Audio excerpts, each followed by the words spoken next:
This is the regular select board meeting for the town of Rutland. This is Tuesday, September 12th, 2023. We are convening a little bit past 6 o'clock, but please all stand and join me in the Pledge of Allegiance. Pledge allegiance to the flag of the United States of America and to the republic which stands one nation under God, indivisible, with liberty and justice for all. Okay, thank you all for coming.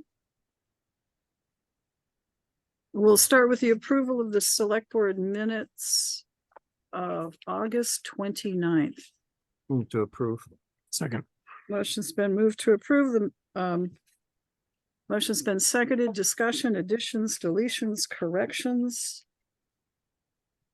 If not, all in, I should say, well, all in favor, please say aye. Aye. Aye. Sharon, you okay with the minutes? Yes, except I wasn't there, so that's why I didn't. Oh, right, thank you. And an abstention because Sharon wasn't here, but the motion carries. I should say on the phone is select board member Sharon Russell, and welcome back. We also have in the room select board members Joe Donardo, Mary Ashcroft, and Matt Getty. So the next item on the agenda are board member announcements, and I believe Sharon would like to make one. First of all, to all of you that sent flowers and food and balloons, thank you so much. I can't tell you how much it's meant. This has been a long road for me, but it's nice to know that you have good friends in good places. So again, I thank you, every one of you. It has meant the world to me. That's it, Mary. Okay. Thank you, Sharon. Appreciate it. And we're really glad you're able to join us this evening. Any Thank other you. select board announcements or issues that you want to raise? Okay. Update from the select board chair. As you have heard, we had a previous meeting with members of the Cortina Inn to discuss the homeless sheltering situation there. We also had a site visit last week where 3 of our board members went down. By the way, select board member Kurt Hathaway did go to the site visit. He is not present tonight because he's a firefighter in the Clarendon Fire Department and they got called to a fire. So otherwise he's been very good about being here. And so we do have later on the agenda a review of the Cortina Inn site visit, and we probably should have a brief executive session relating to that issue because we have some advice from council, and we have that I would like to go over with you, and we're in the midst of basically some litigation. So for those reasons, I would ask for an executive session later.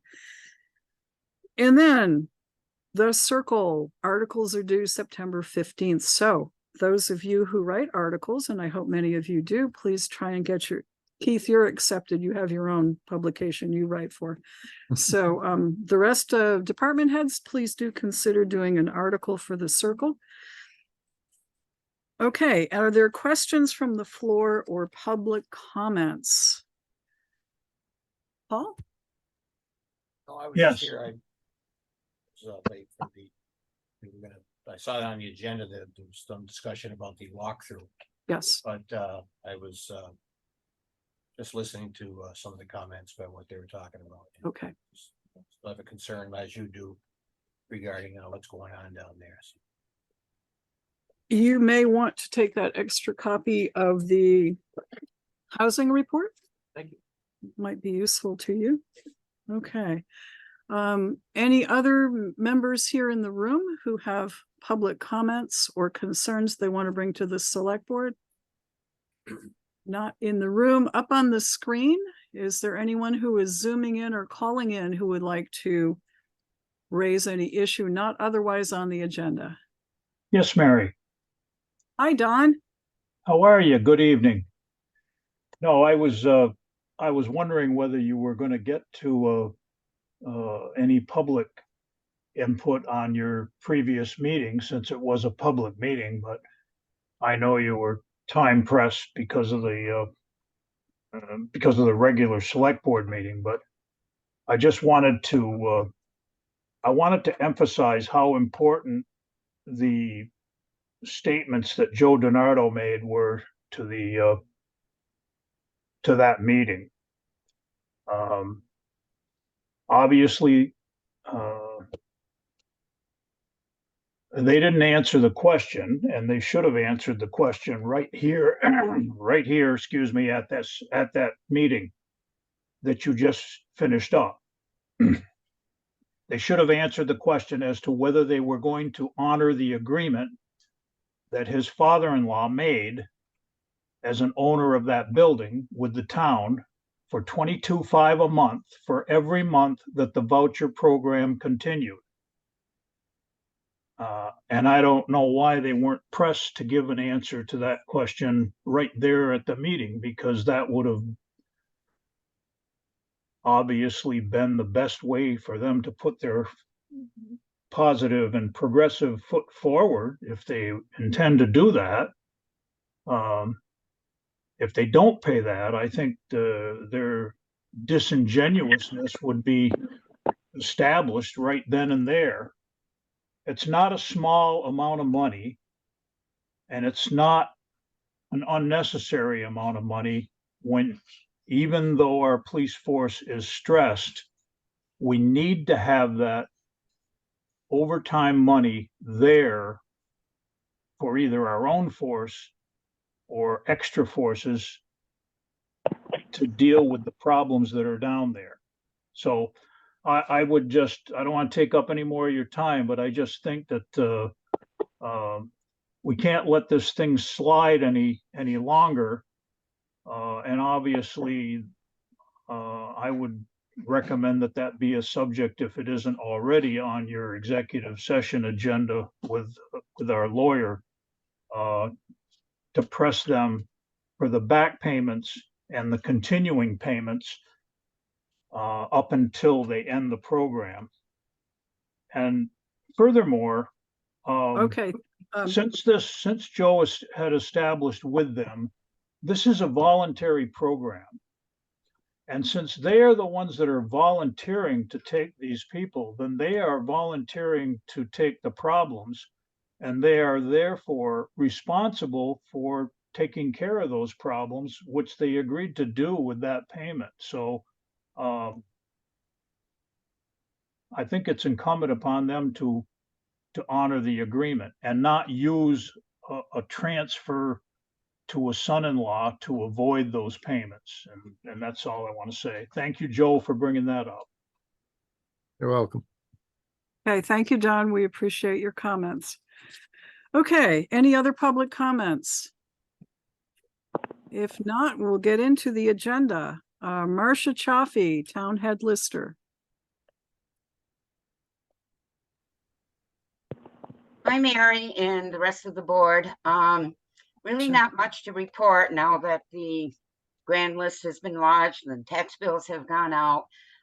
We've really been busy in the lister's office with taking classes. We've had two intense days of data collection last week, and we will finish up this week with 2 more days. One of which will be a site visit where we will actually go out and visit homes and do some actual data collection. So I'm getting really excited about that. But other than that, that's it. Thank you. So we didn't have any grievances, at least that reached the BCA? No, none. Great. No. Okay. Thank you very much. Any You're welcome. questions for Marcia, our head lister? Thanks, Marcia. You're welcome. All right, Thanks, thank you Marcia. much. Chris Clark, Town Fire Chief, I am guessing maybe on a call. He's gone. Okay. All right. About 100 others. Yeah. Carrie Clark, Town Clerk and Treasurer.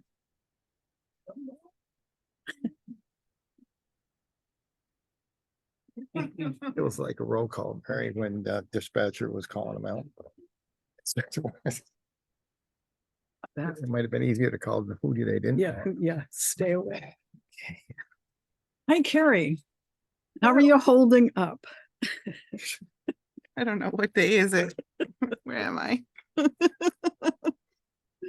come on. All right, few things to discuss tonight. What would you like to start with? Well, let me just check in on the payments from the Days Inn and Cortina Inn on homeless housing. So we haven't received the stipend. I don't think it's called a stipend, the settlement funds. Mhm. From Cortina Inn for quite some time now. Okay, They are definitely backed up with those. I did receive a tax payment for them. okay, They did come in and pay their taxes, but they did not pay the settlement funds. We did see, and we have consistently seen the owner, the SA2 hospitality owner, which is Days Inn Mhm. across the street from Cortina. They consistently come in and pay their settlement funds based on the amount of people that they house during that month. right, And they are very clear about exactly how many, and they put it on their check. And he's a very lovely man to deal with, and he's consistently coming in on a Wednesday. So we really enjoy seeing him, not for the funds, for the actual person. he so is. when the numbers of how many folks he housed are on the check, do you track those? I am keeping track of every payment that I'm receiving. Okay. I also keep a copy of the check. So every Good. time that he brings in a check, I photocopy it. So I have copies all available. I'm certain that I can go back and Okay. write those numbers down. Okay, good, thanks. Their agreement is based on occupancy. Actual occupancy of the previous month, so they pay at the end of the month because they know the A exact. little count. different agreement It than is. what we have with Yes. Cortina. Cortina was a flat rate regardless of occupancy. Right. I didn't see, because I didn't check that in there. Yeah, And it's been about 75 days they owe us for. Yeah, it's been I- quite a while. All of July, all of August, and July, Day- a August, few and a days few days in- at the end. Yeah. in a few days in September and a few days in July or June, yeah, Yeah. I think they paid right up until the transfer. the transfer.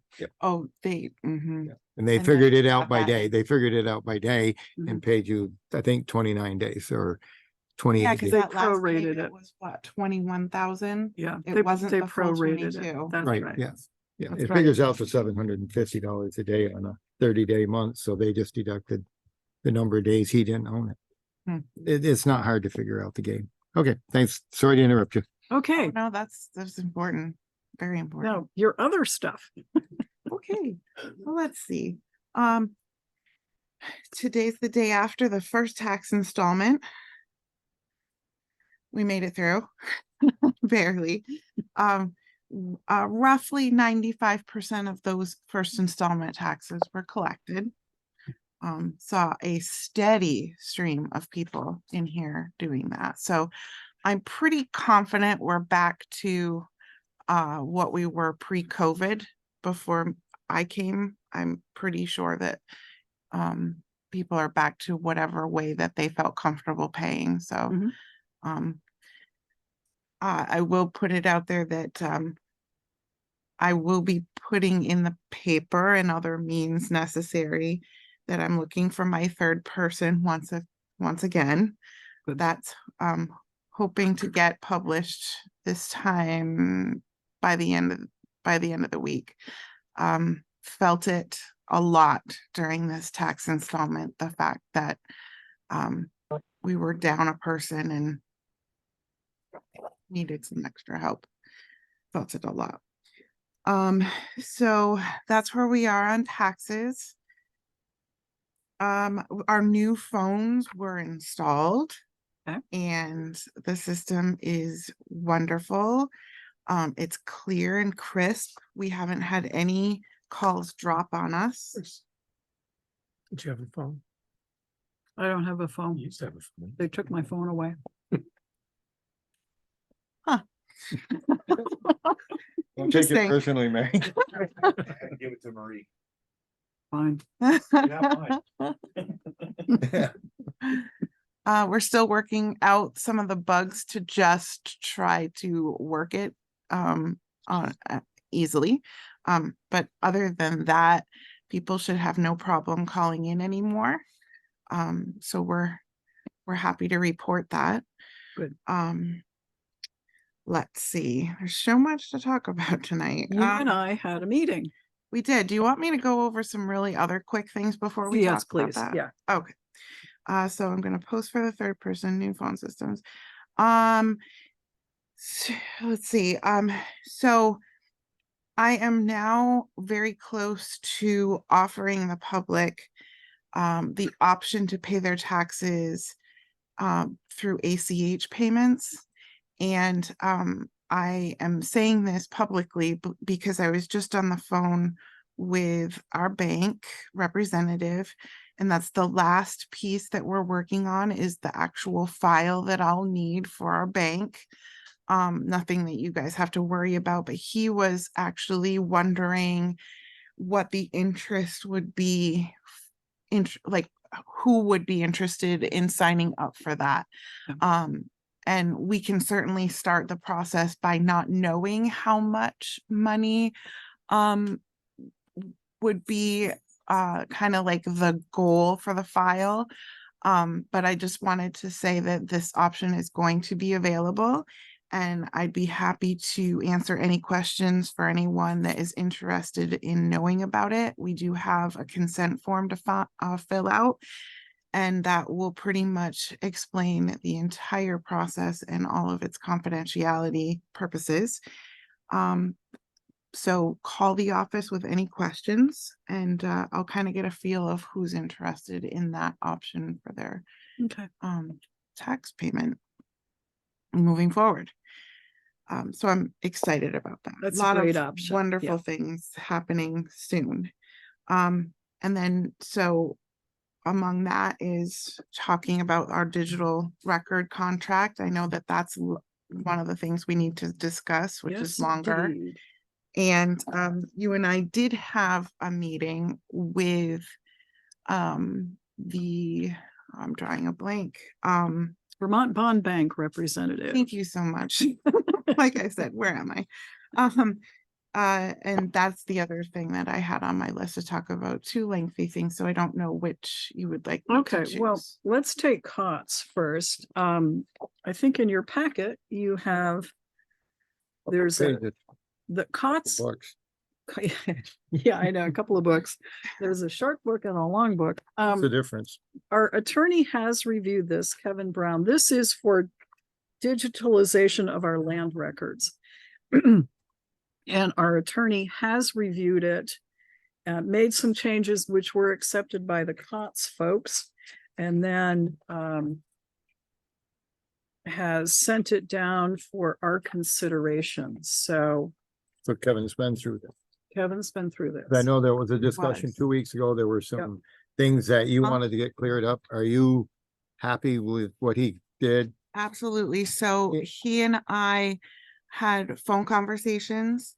He sent a couple edits along the way. He CC'd myself and Mary on all the emails between himself and the COTS representative, Mark Kirk. And the versions that you have, and I say versions because Kevin had a couple of them toward the end there that are actually similar, like the two final ones. The final one really does reflect the final one. I checked. Good. There isn't any changes, but you should have copies of his underlying red areas that were approved by COTS. I think that shows up, yeah, it's underlined, but not necessarily It's not red. red. Yeah. And the vendor is all on board with this document. Absolutely. There is approval from COTS that I of see that. Kevin's So we beat this additions. to death for a long time, Mary. Yes, we have. We've been at it about 2 years. Yes, we have. So given that our attorney, attorney. Don't worry, Chuck, Yeah, either one. Eternity, yeah, I've been here for an eternity. Our attorney has approved this, cost has approved it, that I would move that we approve the contract and move forward with this project. Motion's been made. Is there a second? Second. Okay, motion's made and seconded. Discussion. Carrie, is there been, Did you find? where are something we that- now on, where are we now on pricing? Okay, What, and what? Yeah. Please review for us what we. Sure. It's down to. sure. Okay.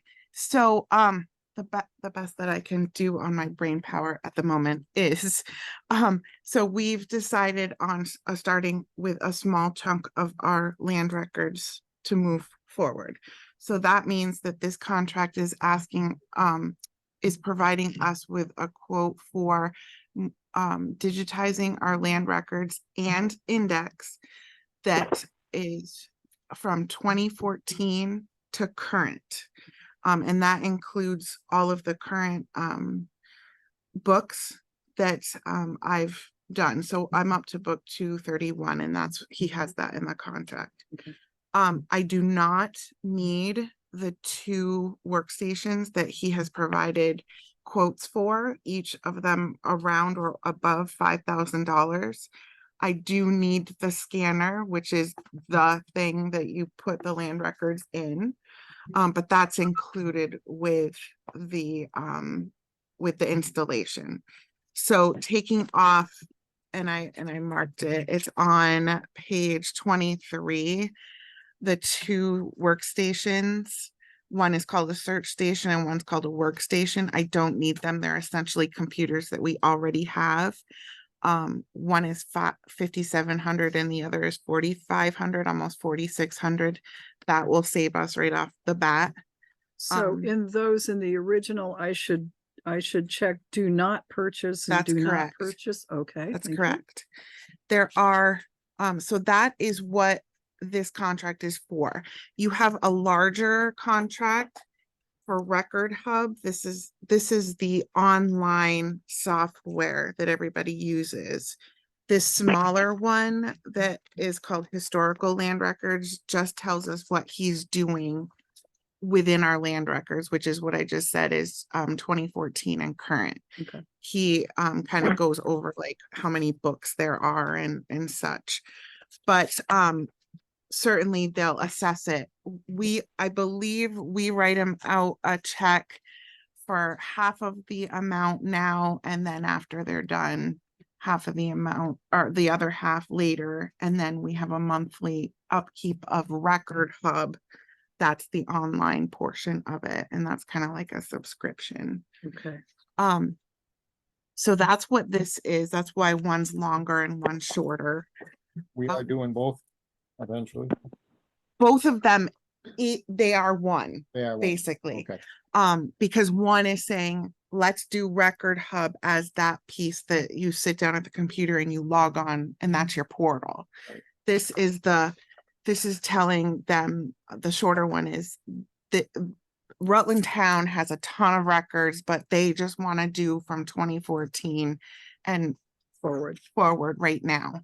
And that was the cheaper way to go. And I like that idea because we can see how this runs.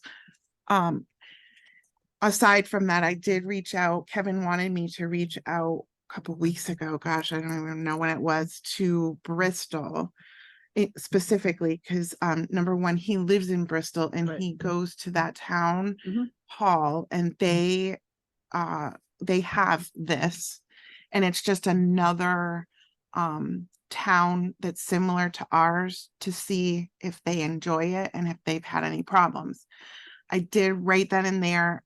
She got back to me this week, and I have her email. I won't go into it, but it's very positive. Okay. Yeah. Good. And even with the breach of cyber, because we talked about that when Yes. Mark was here, Mhm. they said that they kept us informed on the progress, and at the end gave their customers a free month. Okay. Just, it sounded positive. The rest of the email, and I can share it with you if you need to hear that And the too. money is coming from, Capital improvements, Mhm. and the last fiscal year that ended, I brought that with me, which was fiscal year 23. I had reported earlier that we're still in question of, I don't believe we are to include any money that is the settlement funds. Correct. So taking that out of our total that we did not spend that would ultimately get swept over. I'm looking at 369,822. And this is 40 grand roughly. Okay. So we have more than plenty in that capital improvements fund. And in that capital improvement funds, that's after all of the previous commitments, right? And Because we did make a few there. we did, Yeah, we did. So this is just what's left after the public safety building and Northwood and town highway trucks. There was a bunch that we had spent, and then there was That the town trucks are already paid for, so that's not right, even a question.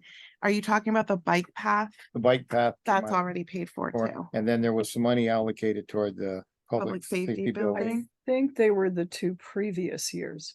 I'm thinking that's They were We're- definitely the 2 previous years. Yeah. And my question is, even if they are including this year, it was like 350 maybe? I don't remember. I don't think we Did. think we assumed any capital Because it was improvement fund future, in right? our financing for the building. Yeah, I don't believe we did in that second. So I Mhm. just want to make, yeah. As long as all of our other commitment, that's it. I think we're in good shape. I thought when we estimated the amount we were gonna need to borrow, that we were assuming a certain amount of 1% money coming in by the end of the year.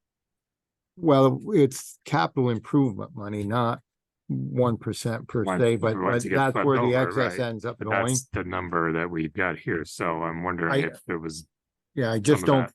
I don't think we were comfortable with saying, okay, we're going to assume we'll have this at the end of June. We went with what was actually in the account at the time. Looking for my notes. And I because I thought believe it we- was there I was thought like, we had included a conservative amount. Yeah. That we said, well, we're But I think sure we're- we'll get more than this number when we did that. because we were falling about 1.2 million short, yeah. were and we talking came up with about almost all of that. The shortfall, yeah.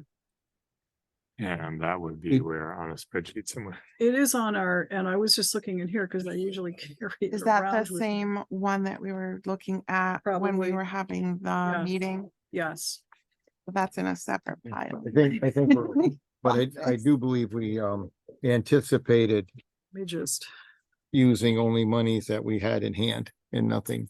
let me see if it's in here. Harry, when you Yeah. are looking for that, you said this Oh, is. here it is. Okay, I found my spreadsheet. All right. Let's do that first. Go ahead. So ARPA capital reserve as of, so 771 as of 6/30/21. Right. That's the one that. And was then before. as of 6/30/22, we had another, and we subtract, and that's 22, not 23.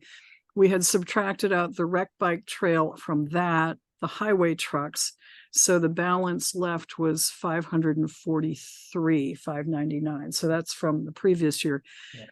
And then less excess 1% tax. See Carrie's chart. After 3 out of 4 installments received, our 1% receipts are 45,000 over what was budgeted. And add to this estimate 305 for the last quarter. Right. So we did put a 350 amount. We did subtract 300, and that would be as of The end of the end of the- 23. of 53. So you're correct. So you got a gold star. Visually. So, and then less grant received, we've got the FEMA grant of 157. So, but the number So you're what you're quoting was the saying- leftover from last year, but we still have additional funds in that account, or no? What's the total of that Well, account? to me, I didn't want to report out the settlement funds. No, That's not no. part of it. No. So what I have is 369,822. If you're saying are you saying 350 was allocated to the public safety building? That's what it looks like on the chart that we were, So Yeah. that wouldn't give us enough. Right?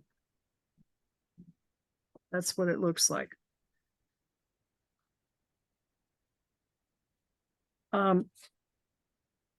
So everything else in capital improvements at this point is spoken for. First, Apparently Was it's it- all going to the public safety building. did you say 359?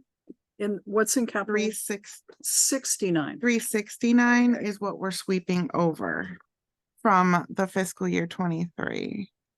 okay, and then you said this was gonna be about 40,000, but where is? I'm not sure if I've got it all in front of me. In the smaller document on the last page, the Mhm. top, it says estimated project fees 18,900. Is that only part of this and that? So yeah, that one is only part of it. If you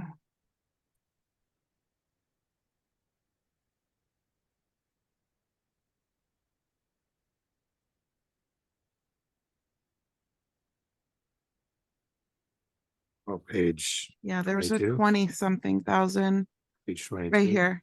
You're right, page 22.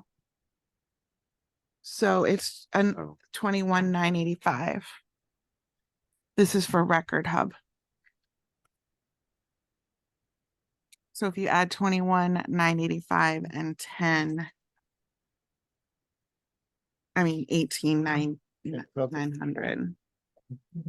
Somewhere Somehow or around other, 40. those numbers don't seem to work out right in my head, but I don't know why. Well, it's probably so I think we're gonna have to perhaps table this for. we just can't. Find some other, We can't, It's the because their 17th. estimate is good Mm-hmm. until the 17th of September. Mm-hmm. What do you have in your budget? Oh, you've got some vacancy savings going on right now, don't you? I budgeted for a full-time person. I believe the line is in the 30s.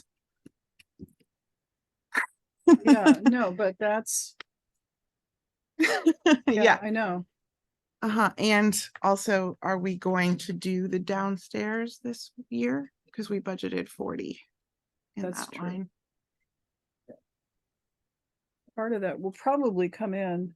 Some uh, of the work will get done. Some of it will get done, but it's possible there's some others that would not. And we're gonna work on a grant to see if we can get some covered. So there's a little wiggle room there. Vacancy savings right Yeah. now. And yes, you'll fill the position hopefully, but we're gonna have at least a few months worth of salary. Right. With Right. about Let's see. 19 available, that's not spoken for. So Somehow or other, though, and I don't know, I've got to. The amount I thought would have been more based on some other stuff, but I'm not in touch with it like you are every day, so. What amount? The capital improvement based on some of the other incomes that were higher. Yeah. But I don't know if that, because I remember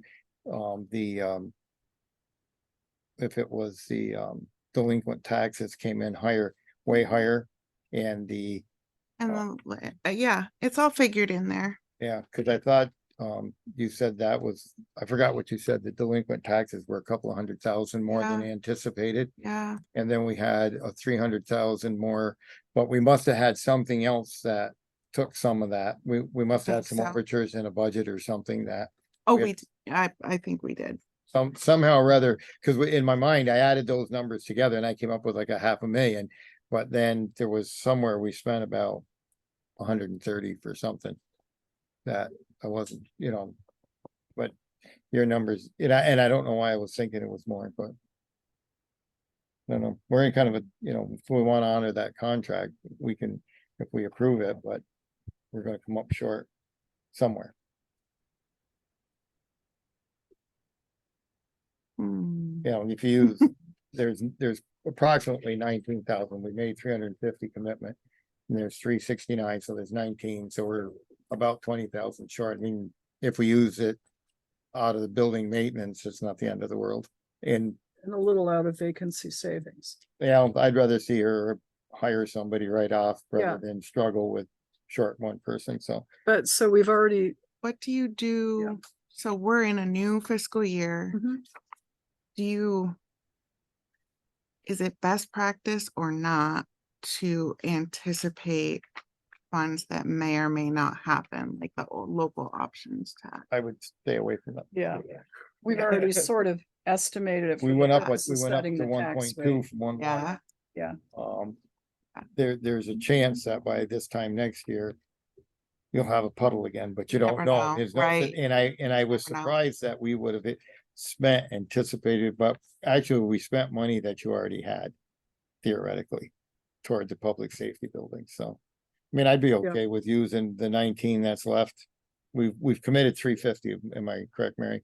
That your note said. 350 says, So we've committed 350, so we have 19. yeah. So theoretically, the vacant, if you But- don't hire anybody this month, you're looking at maybe 9 in vacancy savings anyways, based on your numbers, right? So I mean, it gets you to, 9 from that, 10 from the, I would use, if we used half of Right, the, 12 whatever we grand. needed out of building maintenance, I don't know how, the construction on the downstairs.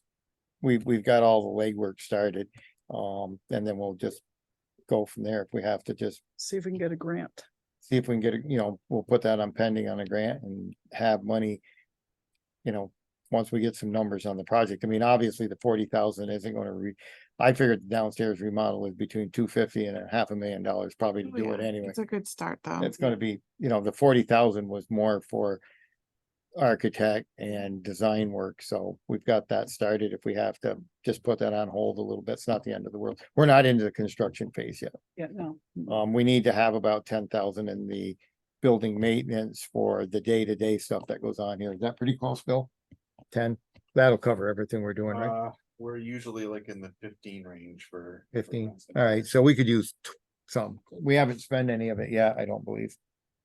Of the 40, We have spent some, yeah, on Ed Clark and other stuff. So Okay. yes, there have been some, but so you can, we need about 15 for the $1,000 a month for operations, a little more, and So we can make it work.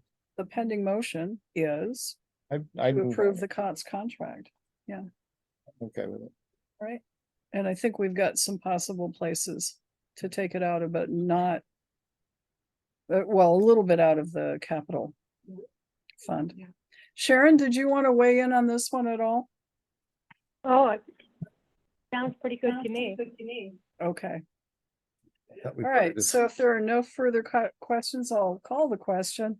All in favor of approving the COTS contracts for our digitalization of our land records, please say aye. Aye. Sharon? I said aye. Okay, thank you. And I'll vote aye. No one opposed. Would somebody authorize me to sign on behalf moved. of? Motion's made to allow me to sign on behalf. second, Motion seconded. All in favor, please say aye. Aye. Aye. Sharon? Aye. Thank you. Motion carries. There are several places to sign, just. so you Oh, know. I've noticed that. Several, and you have no idea how much I appreciate this. You have to Well, say that. I mean, I'm aware, I think it's something that we've been looking for a long Started time. about 3 years ago. Yeah, I think even before I came aboard. Yeah. and I think it's, And then It won't only COVID just really benefit jumped me, out and but- made it. yeah, This would have been great to have had during COVID, but yeah.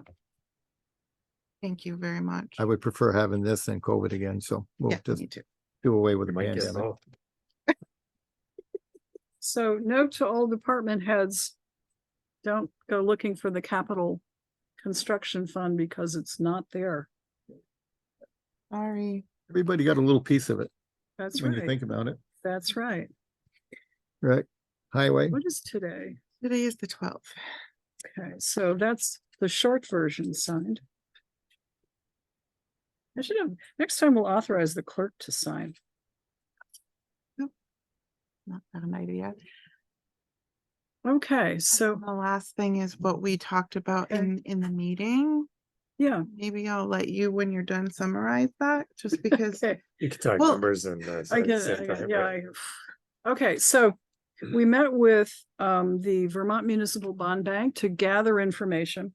I think a couple of takeaways from that, and JP and I think Joey have had this constant frustration that when you get a bond, you can't pay it off early. And that was our big question. Can we get a bond that would allow us to pay it off early? Is there such a creature? And the answer was no. But there is 7 years into a bond, an adjustment time. I'm not sure I got fully, maybe you can help with that, but that gives us the opportunity to not quite refinance, but sort of refinance. And we get, at one point, I think we got some money back, or we got a lesser payment from the bond company because the interest rates had changed enough that we were entitled to a credit on the last one that we did. So I'm fuzzy on it, but that was an opportunity. There is an opportunity for an adjustment about 7 years in. Yeah. Okay, And we took advantage of that with the current bond, the one we're paying for Yeah, Center that's right. Station. that's right. Now, the bond interest rate right now, because it's run over so many years, the bond interest rate is like 4%, which I think is lower than any commercial lender could provide. They extend the, people can apply, municipalities can apply for bonds twice a year. The next opportunity, the applications are due in mid-December. And then the approval process would generate money by, I think, late February. Right, yeah. So we would have, We got, that's probably about right for the timing of when we would That's- have run through our money. because Yeah, But you can't do it early. Remember he said, try to time it right yes, and to get everything like your ducks in a row ahead of time, because if you're approved, you kind of got to use it, even if you didn't need Right. it at that time. but he also said the first year, there is no interest the first year. Right? That was, I'm saying that, but yeah, Again, you there was probably got something in there better. about that. So, I mean, theoretically, you could bond for the amount we've got to come up with the amount. That's the killer. We're in that Yes, 2.2 right. to 2.5 range. Mhm. So by December, we should have a pretty good handle from VMS on the schedule pay down. We could spend the bond first. The other money we've got, other than the ARPA funds, and I don't know what the deadline, but since we've committed those, they're spent. right, they are. Basically, you Mhm. spend all that stuff, and if you end up with some left, then you take whatever's left and you pay the bond for the first 2 or 3 years. You know, if you bought, Which is what we're say, doing with say this if you borrow 2.35, that's halfway. Mhm. In February, we get the money, we put that toward the construction cost and sit on our other money. Yeah. Spend that down first till that's gone, and then we have our money left, and whatever's left of that, you might get a year or 2 or 3 bond payment, just like we did with Center. Cause we took the 2 million for the Yes. Center Station, and then we had a bunch left, and then there was some 1% money. We actually used see, I don't think you can't use the bond money to pay the bond. So if we spend the bond money, we can use our money to pay the bond. There's a Right. difference. You can't, I remember that, because it was $2 million. We had some left, but that had to stay in that fire station account and you couldn't use it. So we could spend all the bond. I mean, if we want to go that way, I still like a conventional loan, except for the 10-year payback, which is going to basically double the payment. And how about the interest rate? I was just gonna. What's the say, interest it rate? sounds Well, that's like just it. this They were- is- Well, what you have to do is you have to take and look at a 10-year conventional loan and what the payments are and what you pay on interest Right. versus a 20-year bond loan and see what the interest is and the payments, and you figure out what the totals are at the end of 10 years or 20 years, and you might find the 10 years is less. Right, except for the fact that they don't tell you right away what Right. those things are, and we may not have anything to compare it with. He was saying that he wasn't trying to sell us anything. He was talking like a lot of people go through bonds because of the small interest rate that they can offer by buying so many things Right. together. Right. Theoretically, bonding and traditionally is less expensive. Mhm. The downside is you can't pay it off early because people that invest in bonds, that's how they make money. It's over the term of the bond. So if you paid it off early, they get shortchanged, and that's Right. what. Matt had something. So you have to apply for the bond. So Right. We don't have to What- yet. what if any reasons are there for not being approved? Because you wouldn't want to not be approved in January when you gonna run out of money in February. If he's, Why if- wouldn't they approve us? Yeah. Well, from what the bank guy said, I know not the bond guy, No, but I mean the bond. I mean, The because you said the bond bond guy- application has to be in December Right, and their approval right. process is, we've been approved before for bonds by the Vermont Municipal Bond Bank. Takes them longer to We've do repaid approvals. on some time, reason. so I'm I mean, assuming, so is it, yeah, I don't think the risk, unless I you, don't think it's very risky. It sounds like, and I can't say this for sure, but it sounds like it's a pretty for sure thing that they don't deny. as long as you Yeah. complete their paperwork, they're gonna I'm say, pretty think sure. so. In fact, yeah. I had the impression that he would sort of encourage other towns sometimes to make up a big enough package to go out to Mhm. the bond And with. he was I mean, is there any reason why they would delay because they didn't have enough? he didn't say that, but that's a No. good question. I can. Yeah, I didn't Yeah. have that impression, and I think maybe the size of the bond offering varies because depending upon how many towns go into it, but I mean, didn't have they the just did- impression. They just did one like last month, I think. How big was it? Yeah, okay, Well, it's two. that's right, because that would it be the second summer time. one, right? Right. Right. So that they do this process twice a year, and this one would be. Well, we don't have to make this decision tonight, but now we've No. got to digest and, we've just got to make, probably by December, by the end of November, we got to decide. I Or would mid, love by, for end of October to be Yeah. a good goal. all right, and then we can get the paperwork done and. Because, directed. And by then, 'Cause we've got JP budgeting should time have a too. pay down schedule for us from VMS, right? Yeah, I expect that any day, Joe. Okay. A Good. rough estimate, and we can refine it as we go forward. Right.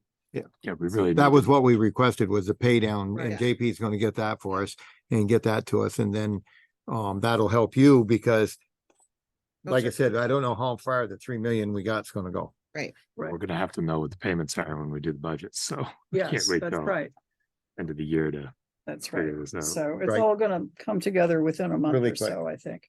So the piece that I'm most concerned about is next steps. And I would request to be involved in any next steps. I know Mary and I have already talked, but just publicly putting it out there. We need I feel like a large meeting of everyone involved, so we're all on the same page. Applications for these sort of things are just like any other loan, and more intense, but they ask certain questions about the inside of the building as well as the outside. And currently, I'm just hearing bits and pieces from everybody. So I'm going to need to know all the particulars of everything, and then we can all put together our ideas and everything on the application so that I'm not giving any wrong information. But currently, I don't know a whole lot about the building, so I request that anything that we go forward with, that we're all involved, so we all know. Let me give you an example of, what came up, which was a really good opportunity. The bond bank guy said, by the way, we've got a new program coming in, we've got funding for it that would allow us to offer loans at 2% for any project parts of a project that were energy efficiency related. So to the extent that there's that in this proposed building, I mean, the obvious ones are solar panels, which we didn't have, But it could be a number of other things. It could be heat pumps, it could be radiant heating in the floors. If we could borrow enough to cover that at 2%, as part of our bond package and the other at 4%, we'd be saving the town some money. If we, and that's hence the request of, let's find out Everybody. what's going on so that we can, I think at that point, if that's bond, is that application, is that involved about the building, then we will need the architect involved. oh, yes. He's gonna yeah, have to be a yeah. part of the Yes, Oh, it process, is so we'll very have- involved. yeah. Yes. is to help, and then I'm assuming Ed Clark has done this before.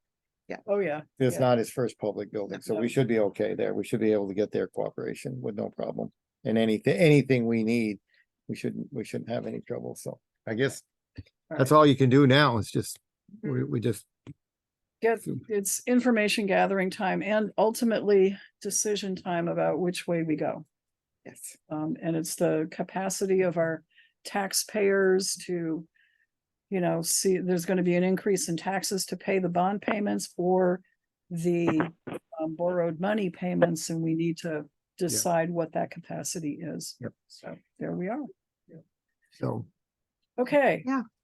So that's, Carrie and I were charged with reporting back to you folks on what we found out, and we will continue to do so. I think I shared with you the information from, I think it was a couple of sample municipal requests that Mhm. TD Bank had received. Mhm. So we would have a handle on, if we did go to the conventional bank route, what we should put in a request for bids. Like, this is what we want to fund. Tell us, bank, what the terms are that you would be willing to offer. So, And then did you also forward, because I know that we both got information from Ken Lynch, and that's the Yes. US Bank representative that we talked to. Did you forward that information to them too? Because there were some attachments for that. I think that was the sample. Two municipalities had requested bids from his bank, and he passed them along so we'd know what they looked like. Ken did. TD is TD is the one that I'm thinking of. okay. TD is not the Ken guy. The Ken, The Ken guy's the US Bond Bank oh, okay, dude. Vermont Yeah. Bond Bank, Mhm. okay. What, yes, I did. Okay, I'm pretty thought sure you I did. did. Yeah. I Yeah, thought you did.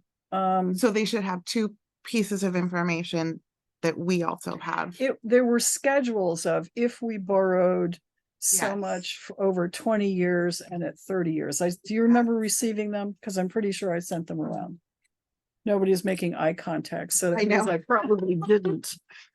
Okay. You sent an email with something that I lost. It might be Check soon. it out. Okay. Next alright. week. So, Mary, Yes. if we're gonna do a request for bid, which is something we need to do here, then what's that process gonna look like? When do we do that? That's if we go So- with TD.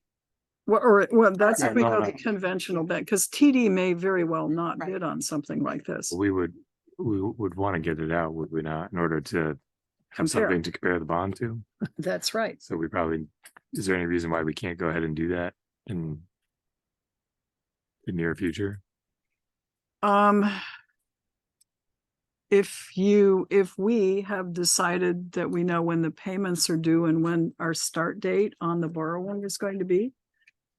And then any bank bidding is probably, I don't know, there's a question about a rate lock and how much in advance they would actually give it. So we still need to know where the payments are going to hit. So that piece is missing. And then we would need as a group to decide whether it's going to be a 10-year or some other creature. So we're getting information, but we're not quite there yet. So I don't think we could go out right now and request bids. So I just pulled that up. Okay, what? I did. Yeah, September 1st, you sent us the email. Okay, And the application date is December 15th. It has to be in by the 15th of December. But this just looked like a quick summary across the top. If we borrowed 2.5 million, the interest would be about $500,000 and the total payback would be about 3 million. over. And that's what I was trying to see how many years. 34, so that would be 10 years. That might be 10 years. That's looking like a payment. Principal, that looks like maybe a payment of 250,000 a year. Yeah, I think that's over 10 years. Okay. That's So the principal he had payment, and then the interest. Two the or three interest- different schedules. Yeah, that's just one I picked up. pulled up Okay. quick, but it was the September 1st, Matt, if you're looking in your history. Okay. Thank you. But Okay, more to come. Tell us what you'd like us to do if we're still waiting to see what the VMS would have as anticipated dates when the big expenses will hit. But that's where we are. Okay, That is, anything else all for I our town have. clerk and we treasurer? wore her out for a half hour. We did, On to where somebody. She else was is. already Thanks, worn out. Carrie. I was already one. yeah, but she was there collecting our money for us, so Oh, I we're know. grateful. Did you find I it? found it because this is the one I had to forward to myself, so I was looking for your name and it's Oh, okay. too many email addresses. You talked to We yourself. just gotta eh? get a bigger format than a phone to read that on. Because them prints Carrie, do you really- want to take these? Too many I think as emails. many of us as, I may have to Thank go you. home and print it. So I can read. all right. I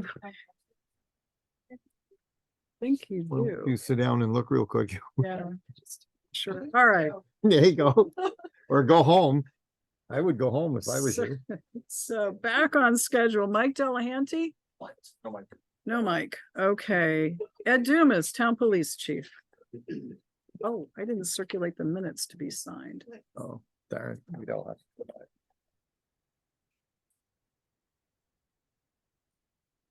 So last 2-week period, we had 73 calls for service, 31 traffic stops. I'd like to, that 73 calls for service were mostly done by 2 officers, not 3 of us. So they were quite busy. If you look at the stats in the back, quite a few, Officer Blackus made a tremendous stop and put a drug dealer in jail with the help of his canine rooster. Worked quite late that day. And we found somebody's stolen truck. Well, we didn't, it was found. And I want to publicly thank our PD, Chief Dumas and his staff for the aid in recovering a stolen vehicle from the farm on the 2nd of September. And then that vehicle was found on the 6th of September, somewhere in northern Vermont by a fellow that was wanted by the Burlington Police Department for about 2 to 3 weeks. They were looking for very active individual, Yes. given his history, but I really appreciate their efforts. So I think the quick response of Ed getting the serial number, plate number out there, made this happen. So I really appreciate it. Excellent. Okay, thanks very much. Any questions on calls for service? No, A quick question. sure. Looking at this little chart. I don't know if this is a data input thing or if there's a distinction I'm missing, but there's 7 South twice and Holiday Drive. Twice. Are these indicating different categories? Right. Yeah, Holiday Drive, that's the Holiday or the Cortina. Route 7 South is probably the businesses off Route 7 South. Right, but each of those has 2 different bars. I don't know, different colors. Yeah, I see that. I do not know. Ed ran these and So I wonder if he has, I don't know how this works, but there may be a coding thing, 2 different I will find out. versions being selected. I will find out for you. Good catch. Yeah, it is. Any other, so that's the report. Any other issues? I did want to ask. At some point, would the board entertain the idea of hiring a part-time officer? Sometime in the near future, rather than waiting until the next budget year. We should probably run that by the police committee and Yep. have a meeting and crunch the numbers Okay. and see what you're thinking. So looks like we need to have a Yeah, meeting with the if we police can get the committee. neighbors down south to pay their bill like they're supposed to, you could afford some help. But we Right. need to do something, because I did tell you that if you asked for a police officer in your next budget, that I would support that. Yeah. So, and I think, Okay, Matt? What's the status of your cruiser? I do not know. I'm waiting. They said 2 months. It's got to be close. It's been all of 2 months, so. Okay. I will check on it. I'll get Ted to check on it probably tomorrow. Or at least next week, next time we meet. But here in the meantime, I will let you know in email. so something I've been meaning to ask you all summer. I believe the city recently passed, I guess it's an ordinance, dealing with the noisy little muffler people that like to backfire. Do you aware of what they passed down I there? am Some not. type of an ordinance, something that helps to regulate that intrusion onto people's lives. Would that benefit us, or would that just be one more thing you guys would have to work to deal with? Get a lot of, they drive and those exhausts. Yeah. Sounds like gunfire. Yeah. I know what you're talking- JP, you brought this to my attention. Do you remember what exactly the city passed? I don't, I'll get a copy of it. Okay. Sure. I mean, I just wondered if that's something we might wanna, We do have a nuisance ordinance and I don't know whether it deals with noise. yeah, I think this is specifically written to address this new phenomenon, motor vehicle intelligence, which I is, think it basically said you can't drive these things through the city. Yeah. I don't know that it would be that helpful for the town. It's pretty obnoxious when they drive them through downtown. I can tell you from working down there. Oh, yeah, it's But pretty obnoxious You when they got drive them up and down I Grove don't Street. have one. I remember the one that made it into the newspaper though. That's just for the, I was in my office that night and it sounded like gunfire. Yeah, Oh, you're diving okay. under a desk. They good, yeah. So, But I just, I didn't know if you were, but if we get some information, maybe you can read it and see if you think it'll help us and I'll throw it. we can pursue it. Okay. And the only other thing is does our ordinances or whatever we have prohibit landscaping folks from parking on the traveled portion of the highway? Oh, You've taken is care of that? one situation on McKinley Avenue and now we have another. Another one. Yeah, right across the gentleman that mows right across from the McKinley Avenue Fire Station. Parks his pickup truck and his trailer right in front of the house, right on that curve. So if you're going toward Route 7 on McKinley Avenue, you have to turn into the oncoming lane to get around him and you can't see the cars coming up the hill. And there's been a couple of close incidents involving me and my pickup truck and other folks that I have seen. So I didn't know. The time to do it is when you see them there, then we can go there. And Okay. It's something, we do have an ordinance about Okay. parking on the paved portion of the road. And these 'Cause folks That's come seem up before. to think if they put their four ways on a blind intersection or corner, that makes it okay. Okay. But I'll try to, I hate to bother you on that kind of stuff because with the other stuff you got going on is so demanding that this piddly stuff is like drives me crazy, but it is an awful safety thing right there. sometimes piddly stuff is nice. But he may not want to be parking there while Fabian is working. Yeah. Because there might be, somebody accidentally back over his pickup. Yeah. But anyway, but I'll try to catch you something. Okay. Thank you. All right. Anything else for our chief of police? Are you going to be around to join us for an executive session if we Yes. should go into? Okay, thank you. All right, John Paul Fagnan, Town Health Officer, Public Safety Building Clerk, and Second Constable. Hi, JP. They say walk softly and carry a big set of plans. Ah, it's you. So the good news is we started. We had our initial construction meeting about 3 weeks ago, 2 weeks ago now.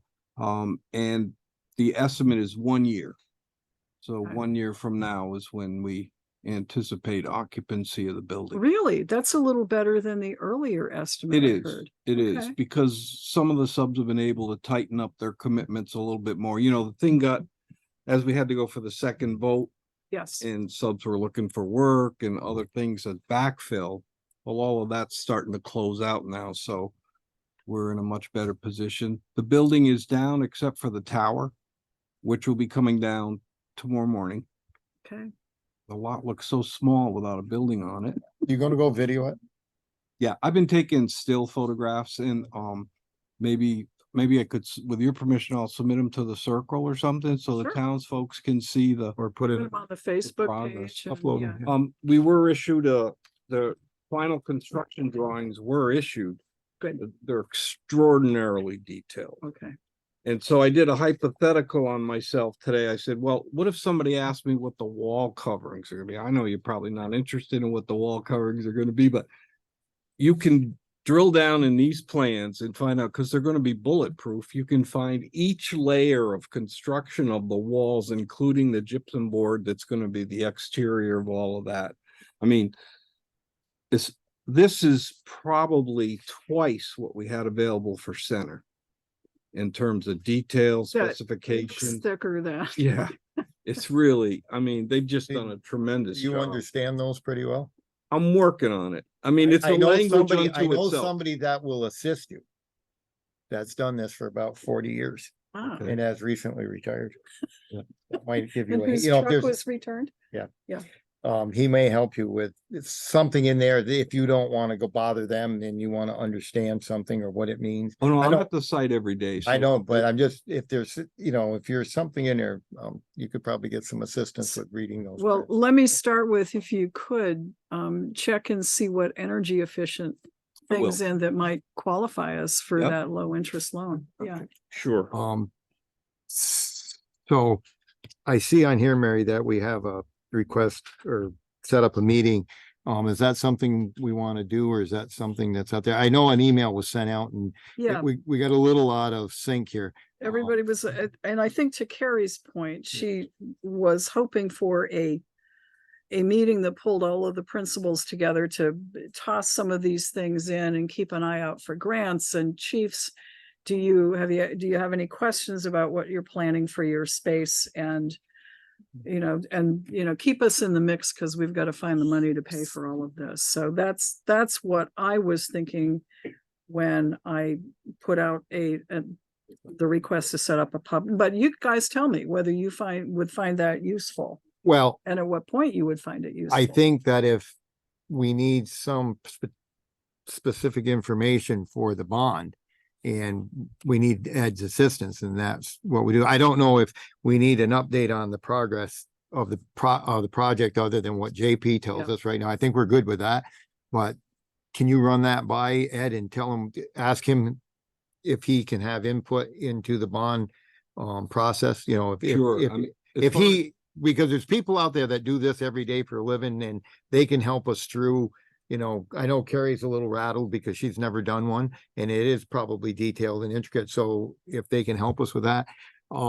The other thing, and I hope I didn't step on anybody's toes, but the day they took the doors down was 31st of August and JP was there and we were talking and the question, the generator came up. So the generator that was at the station was big enough to run the new building. But the new building has been designed with 3-phase power.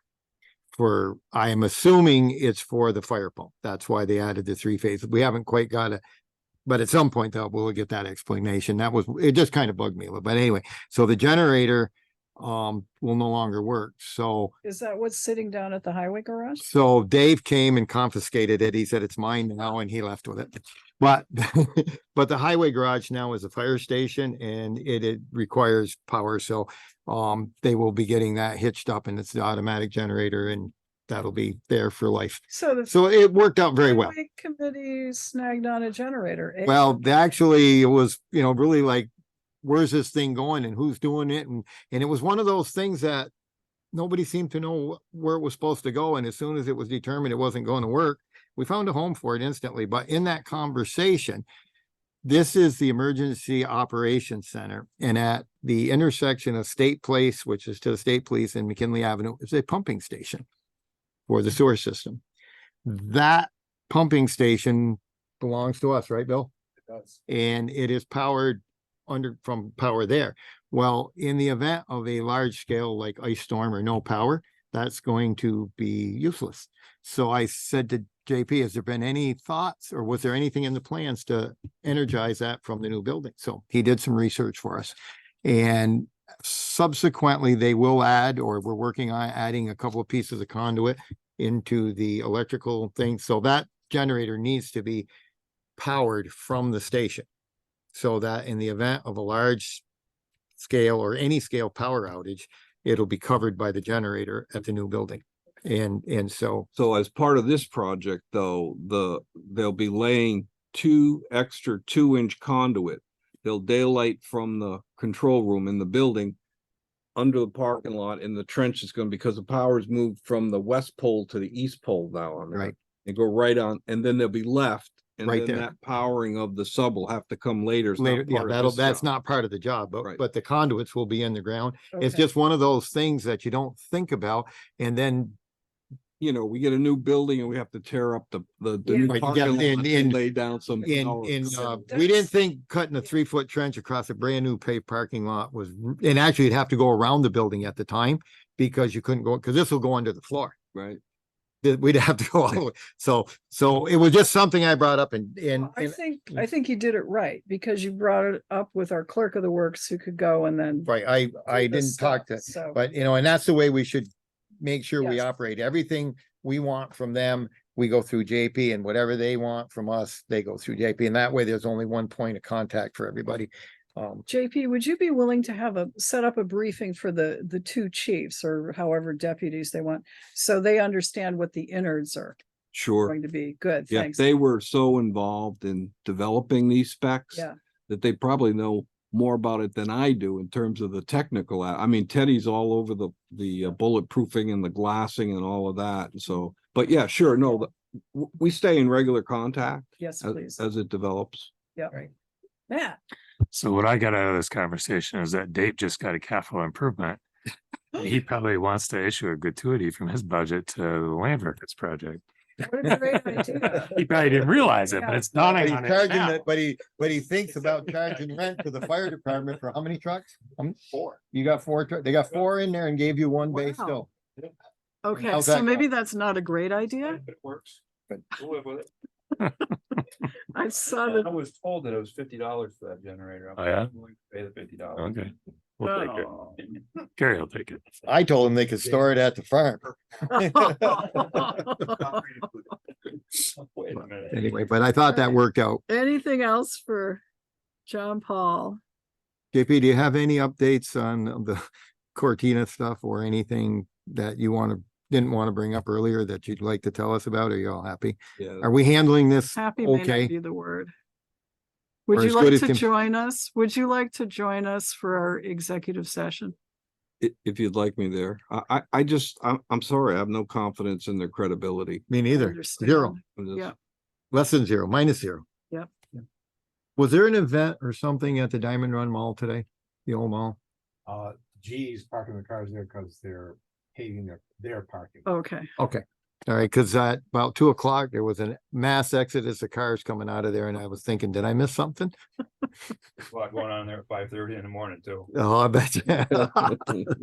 Okay, all all right. right. Anything else for JP? All right, thank you. Thanks, Thank you JP. very much. All right, Barbara Noyes Pulling, Planning Commission Chair. Yes, good Barbara. evening. Hi, how are you doing? Good.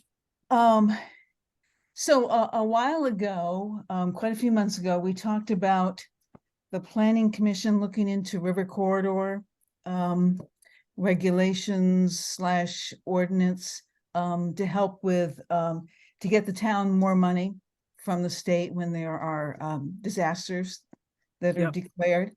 So we put that aside. We had some other work we were doing. But we're back looking at that, and there's now there's a new wrinkle or aspect to that. FEMA is updating all of the flood maps around Vermont. And in our area, that should be complete around 2025. Based on actual experience. I'm sorry, But we're Barbara. laughing because we've had 2 pretty major floods in like 12 Yeah. years.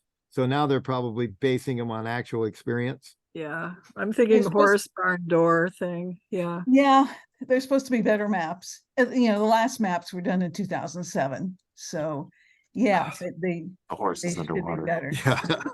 So's the barn. So when those maps come out, when FEMA's done with them, it will have new requirements. And if towns don't pass ordinances to meet those new requirements, the people who will hold insurance through the NFIP, the National Flood Insurance Program, will not be able to get new insurance or to renew insurance. So a pretty heavy stick there. The good news, I guess, is that the river corridor ordinance that the state has put together for towns to consider takes all of that into consideration as well. So it will be, it can cover the river corridor and higher disaster relief funding and rates, and it will cover what FEMA is looking at. So that's pretty much just an FYI that we'll have to add that into our thinking when we So look at. what's the timeline for something like this? Within the year or 2 years or so? Well, the state has come up with an ordinance that covers all of this that can be used by towns with no zoning. It's all ready to go. It usually takes towns, other towns have taken, up to a year looking at that and making tweaks or, getting out to the public and explaining it, talking to the landowners. We've got. But don't we have to wait to see what the new maps look like? To incorporate them into an ordinance? Well, you can write it such that the new maps will be, when they're done, they are part of the ordinance then. You can do it there's some wording you can put in there that, and it's in there already. Whenever the state updates the maps, you go by those maps. Okay. Yeah. So we've got like 30 structures in the floodplain.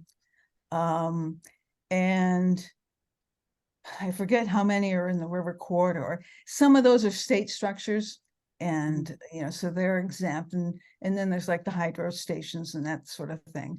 So, we've got some businesses and homes that could be affected by the National Flood Insurance Program. Changes if that were to be. And I don't mean to take this lightly because I'm working with providing legal assistance to flood victims through the Bar Association. And I got to say, there are several appeals of FEMA determinations that are occurring because people were flooded during Irene and then didn't get flood insurance, and they've been flooded again and they're going to be cut off. So, flood insurance is pretty critical to homeowners and to, renters and people who rent properties. So it's an issue. And I've seen some of the folks who have been impacted by lack of flood insurance when they should have had it. So, Sounds like the insurance lobby's got some pull. well, yeah. They're tying insurance lobby to us doing legislation, which or covers, and I don't know, maybe good or bad, but No. Yeah, kinda and you look at nationally, for one thing, how much FEMA is paying out in disaster relief now. Yes. So, yeah. they're trying to take measures to reduce that. And one of them is to say, you don't build in these areas. Existing structures are okay, but, no new structures and all of the above that we'll be sharing with you as we work through this. Okay. It's restrictive, but it's actually practical. It's practical. Of course, if we stop rebuilding portions of California that either burn or flood or Well, now let's not go picking on another state. anyway, Okay, so thank you for keeping an eye on that. And as we get a little closer, I mean, my preference would be to see the maps Yes. first, because if we're gonna shop an ordinance out to our townsfolk, and we already do have some flood hazard regulations as in effect, right? We do have flood hazard areas identified. Yes, but they won't Yeah. cut the mustard, when the new Right, no, maps. I understand Yeah. that, but I guess it's, we would be revising those rather than in a way creating a brand new ordinance. So it might be a little more, but I still would much rather have the areas identified so people will know exactly who is affected and how it's going to affect them. And that means we wait for the maps. Well, yeah, that's not how I don't think that's how they wrote the rules on this. Now we're gonna put the cart before the horse. There's that horse again. Yeah, poor Okay. horse. First we drowned it. Now we're gonna, All right. Any questions for I Barbara? mean, that makes Okay. sense. Yeah, and with, when we're ready to, get back into short-term rentals or, update that, I have had a conversation with our town attorney about the long-term rentals. So be glad to share that with you. Yeah, I didn't put it on the agenda because once again, your chair has been delinquent and not tweak the first whereas sections of the ordinance, so it slid down my list for probably obvious reasons, but okay. Yeah, Thank and you have a full agenda anyway. Yes, a lot of irons in the fire. okay. Anything for Barbara? Good, thanks, Barb. Sure. Okay, guess not. Thank you very much, and our thanks to the Planning Commission too. Okay, thank you. Okay, Micro, I understand, is not available. I think there's a game he is at. And so Dave Sears, our road commissioner, without even being invited, is moving Oh, I know my place. to the chair. He who now has a new generator. I do. Yeah, Well, you look at that, that's the generator in lieu of rent. Right? I think so. So far, yes, that will work for now. And you will make arrangements to get it attached and. Problem is the battery's dead, so Well, they said it wasn't working and it wasn't starting and there's a good reason. so. It's on a charger now, but we'll see what happens. Did we 'Cause- have a portable generator at one point? There was a generator given to the town by Velco 20 years ago. That generator, Byron took it, got somebody to wire it, and it will run either the highway garage, I believe it's was set up, or the transfer station, because that is a 3-phase generator. But it's not automatic and it's indoors. So for these guys to run it, somebody has to go up, get it out, because if you run it inside, it's not going to work. So they have to do it. This will be set up just like the one here.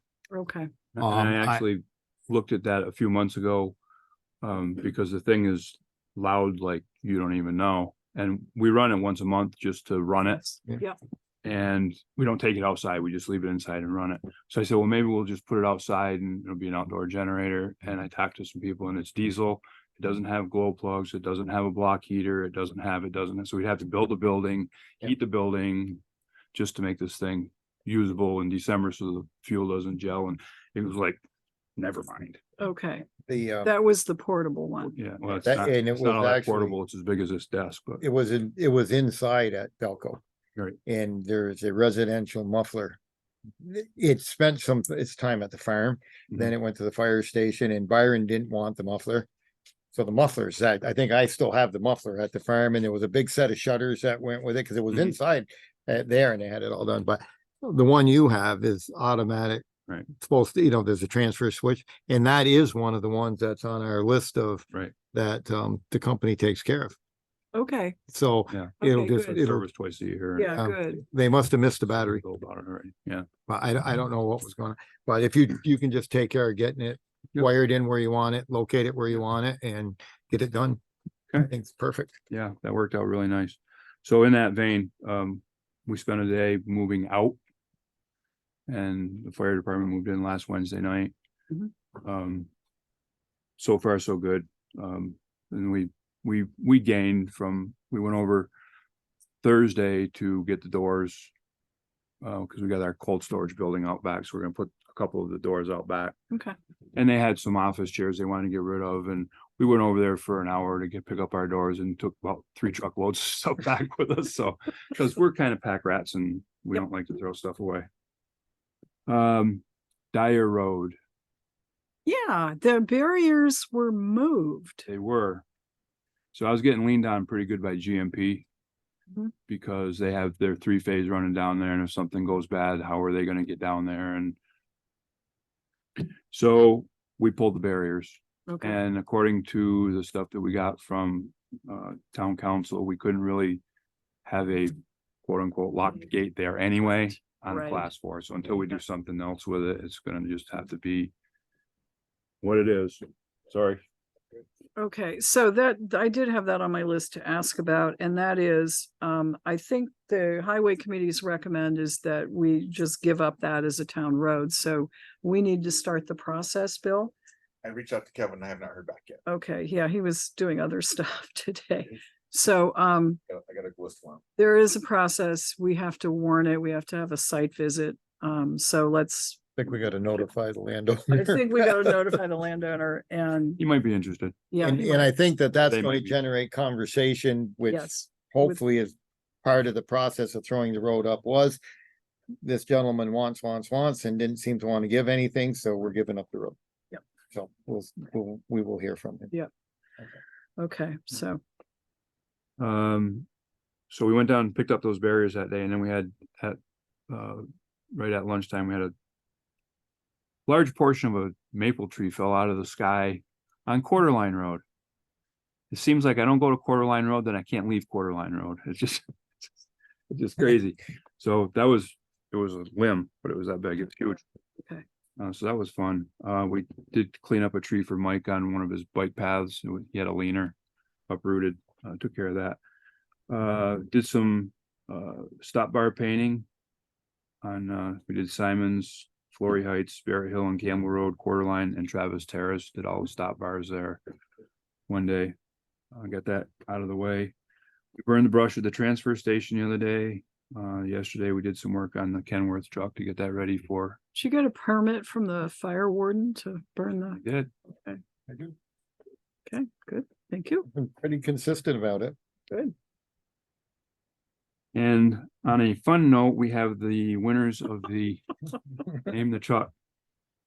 So the number 1 is Salt Liquor with 7 votes. Number 2 is Scarlet Rose with 3 votes. And then we were only gonna do 3, but we've kind of got 4 trucks anyway, so we had a tie for the next one with Red Rusty Dumper and Fireball with 2 votes. So Salt Liquor, Scarlet Rose, Yep. what were the last two? Red Rusty Dumper and Fireball. Wait a minute, how many votes for the first one? 7. I thought only the select board voted. How did you get 7 votes? Well, I let my guys vote. They gotta drive around these things. They gotta drive around with these names on them, right? Our power dwindles every time we have a meeting, but what the hell? Oh, Okay, thank you. That was good. I like those Yeah, so, names and I'm gonna drop that by Awesome Graphics here in the next day or so and get some little Good. signage made up, and then I thought maybe we'd see if we get some people together and do some photos and maybe put them on Facebook or something be like that, fun. because Yeah. the circle doesn't really have room for all of that, but do we get the names of the people got 'em. who, okay, very good. So could you get Phone that to number. me? Cause, or Sure. why don't you write, you're gonna I write can an do that, yeah, article, right? yeah. For the, so there you are. put it in there, yeah. Yeah, Perfect. Sure. good, right. Okay. There's no prize that they get, other than recognition. of the Recognition and- circle. Yeah, But they paid me so much to choose them. that's No, I where have the to other make votes some- came from. Okay. All right, I do have a question for you on the post road sidewalk, which is Yes. looking kind of ratty. It is, I need to get back there when I go in a direction and I get pulled off. I actually emailed Derek Kennison today from the state and told him we put a bid out for paving and got 0 bidders. Mhm. And he's going to try to get an extension for us, He said he's gonna work on it this week, so Okay, hopefully we get it. So, what I was thinking was I'll just shore pack it, what okay. we've got done. And make it accessible anyway. It's not Yes, gonna be please. And perfect, maybe, and they'll go to the sidewalk at the school. So it'll kind of be and can you, a piece of it. once you do that, take down the Yeah, tape all that that's stuff will come there down, yeah. and mow the sides, because it really is looking Yep. scruffy. It's like My a list of construction things. project. I know, yeah. Okay, I think if you didn't have such a wet summer, you might have gotten some other stuff done. That could have helped. I'm still putting some feelers out to see if I can find a place to house 3 7-yard trucks for the winter. Because I'm not a proponent of leaving them outdoors, yeah, I know. so we'll keep looking. Yeah. I don't know what else, I don't know, like, would take a quite large metal hoop temporary building to put them under, so that wouldn't be a good idea. Well, I've kind of been dabbling with that a little bit in the form of a new salt shed anyway. I've been talking to some people about the cost of a building and trying to figure out how big of a building we would need, and There, if I can go through the state and get some kind of a grant. there were grants for a, We're, for actually putting up a new salt shed, but I think when we applied, for some reason, we didn't qualify. And I don't know if that stuff's up there because I don't know how long the one we have will last or if it's of adequate size, but I know Fairhaven went through a whole ordeal several years, probably 3-4 years ago. They got a grant and then the prices went through the roof and it was like double what they had for grant money, and Yeah. they tried everything. They just had to turn the money back in because they couldn't do it. So but they used to be fairly economical and nothing is anymore, but they're not really so much anymore either. Okay. Tried to talk Hubbard's into giving me theirs, but they won't. That thing's like a football field. Yeah. Huge. any other questions for our road commissioner? Stuff. Oh, I know, Dave. If you do have to put the trucks outside, obviously they'll be down there where the building is. We need to do some outside wiring so you can plug them in. I'm thinking about that. I mean, we've got them, I don't know if you've been up there. I haven't been up now. We put them all out on the west side of Yeah. the parking lot. Just so that the fire crew had access to around the building. So that's kind of the only place I can put them. So if I put them out there, I don't know how to get power to them without. And any other Going place you across the put them, they're asphalt. gonna be against the eaves, under, Right. which is not a real Right. great place either. Right, so, I've thought about that. I'm not sure what the solution really is. I don't want to just run extension cords across the driveway. Yep. Um, Cause if you're the bad. first one there with your truck and plow the yard, the cords are going with it. right, or these guys come in at, 2 o'clock in the morning, a little bit of snow, and they start sliding across the parking lot or something, because they're in a hurry, and I got cords all wadded up all over the place, but Well, Yeah, we'll have some growing thank you pains for for this doing one. that. Yeah, Keeping that, global Wow. warming, just What? global warming. We won't need snow, won't matter. yeah. all right. Worth Well, a the shot. prediction is the precipitation is going to continue in just different form Mhm. for the next 6, I'm yeah, aware. yeah. So, okay, thanks, Dave. Okay, thank you, Dave. Thank you, guys. All right, Bill Sweet, Town Administrative Assistant to the Select Board. Hi, Bill. Any update on that fire down at, I was in there for a little bit, but they're still calling help, so it's Yeah. still going on. They'll be down there for a little bit. All right, so few things we have to go through. In your packet, we've covered A, fortunately so far. Mhm. B, we got the letter from the carving studio thanking us for our donation, so that is a Yes, copy of is that. Very nice, okay. Few E911 topics tonight. Last meeting, we talked about changes that may be needed on Grover Drive and Gleason Road.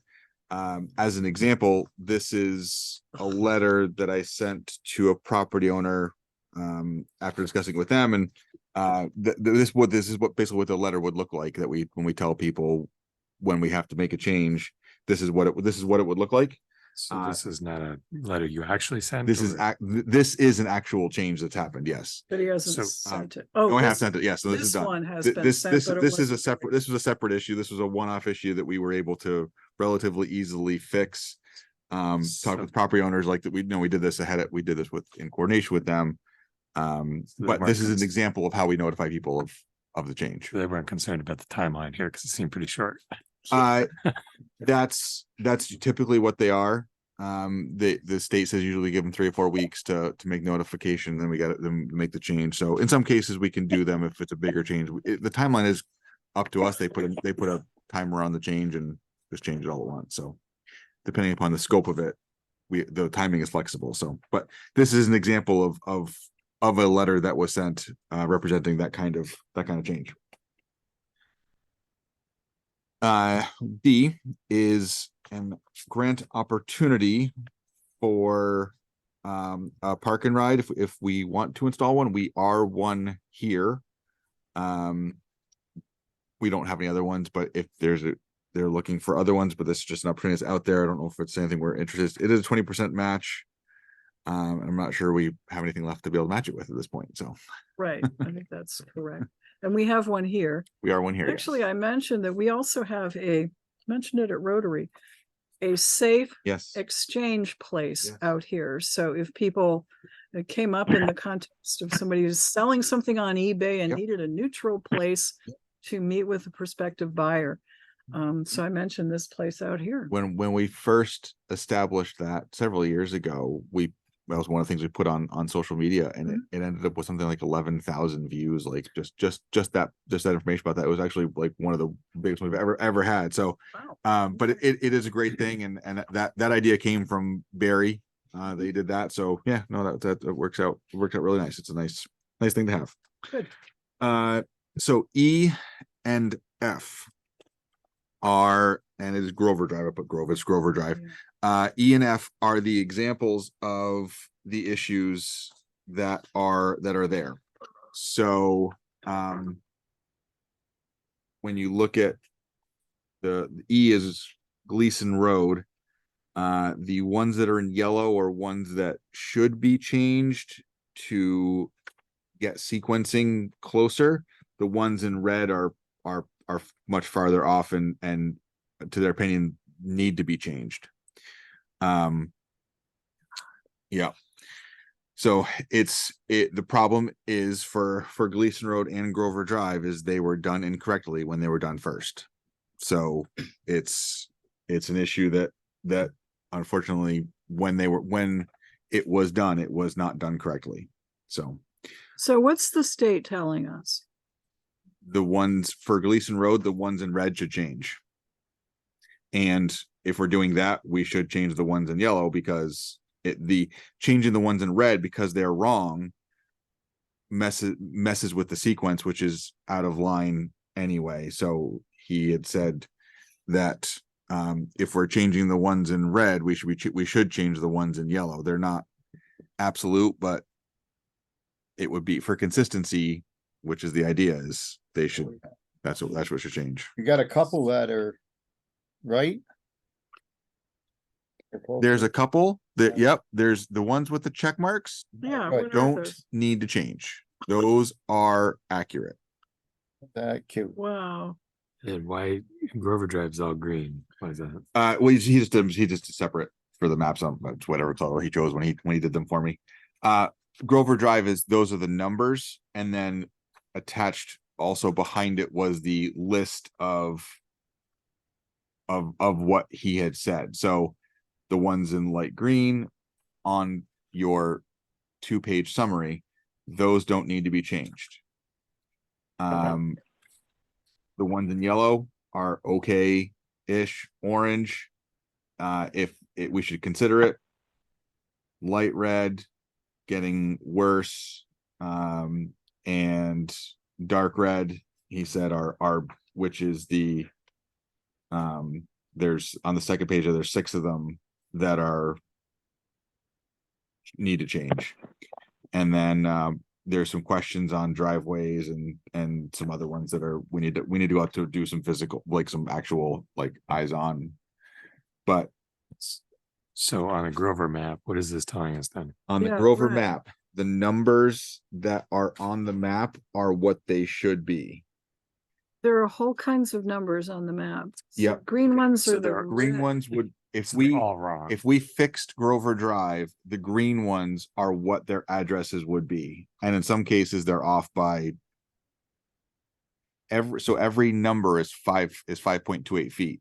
So there's one that's 110 off. Like that's a sizable distance. So we should interpret these all as being in the must change category, or Well, that was his key. So this follow-up page that you have here came from Tyler, the person that made the map for me.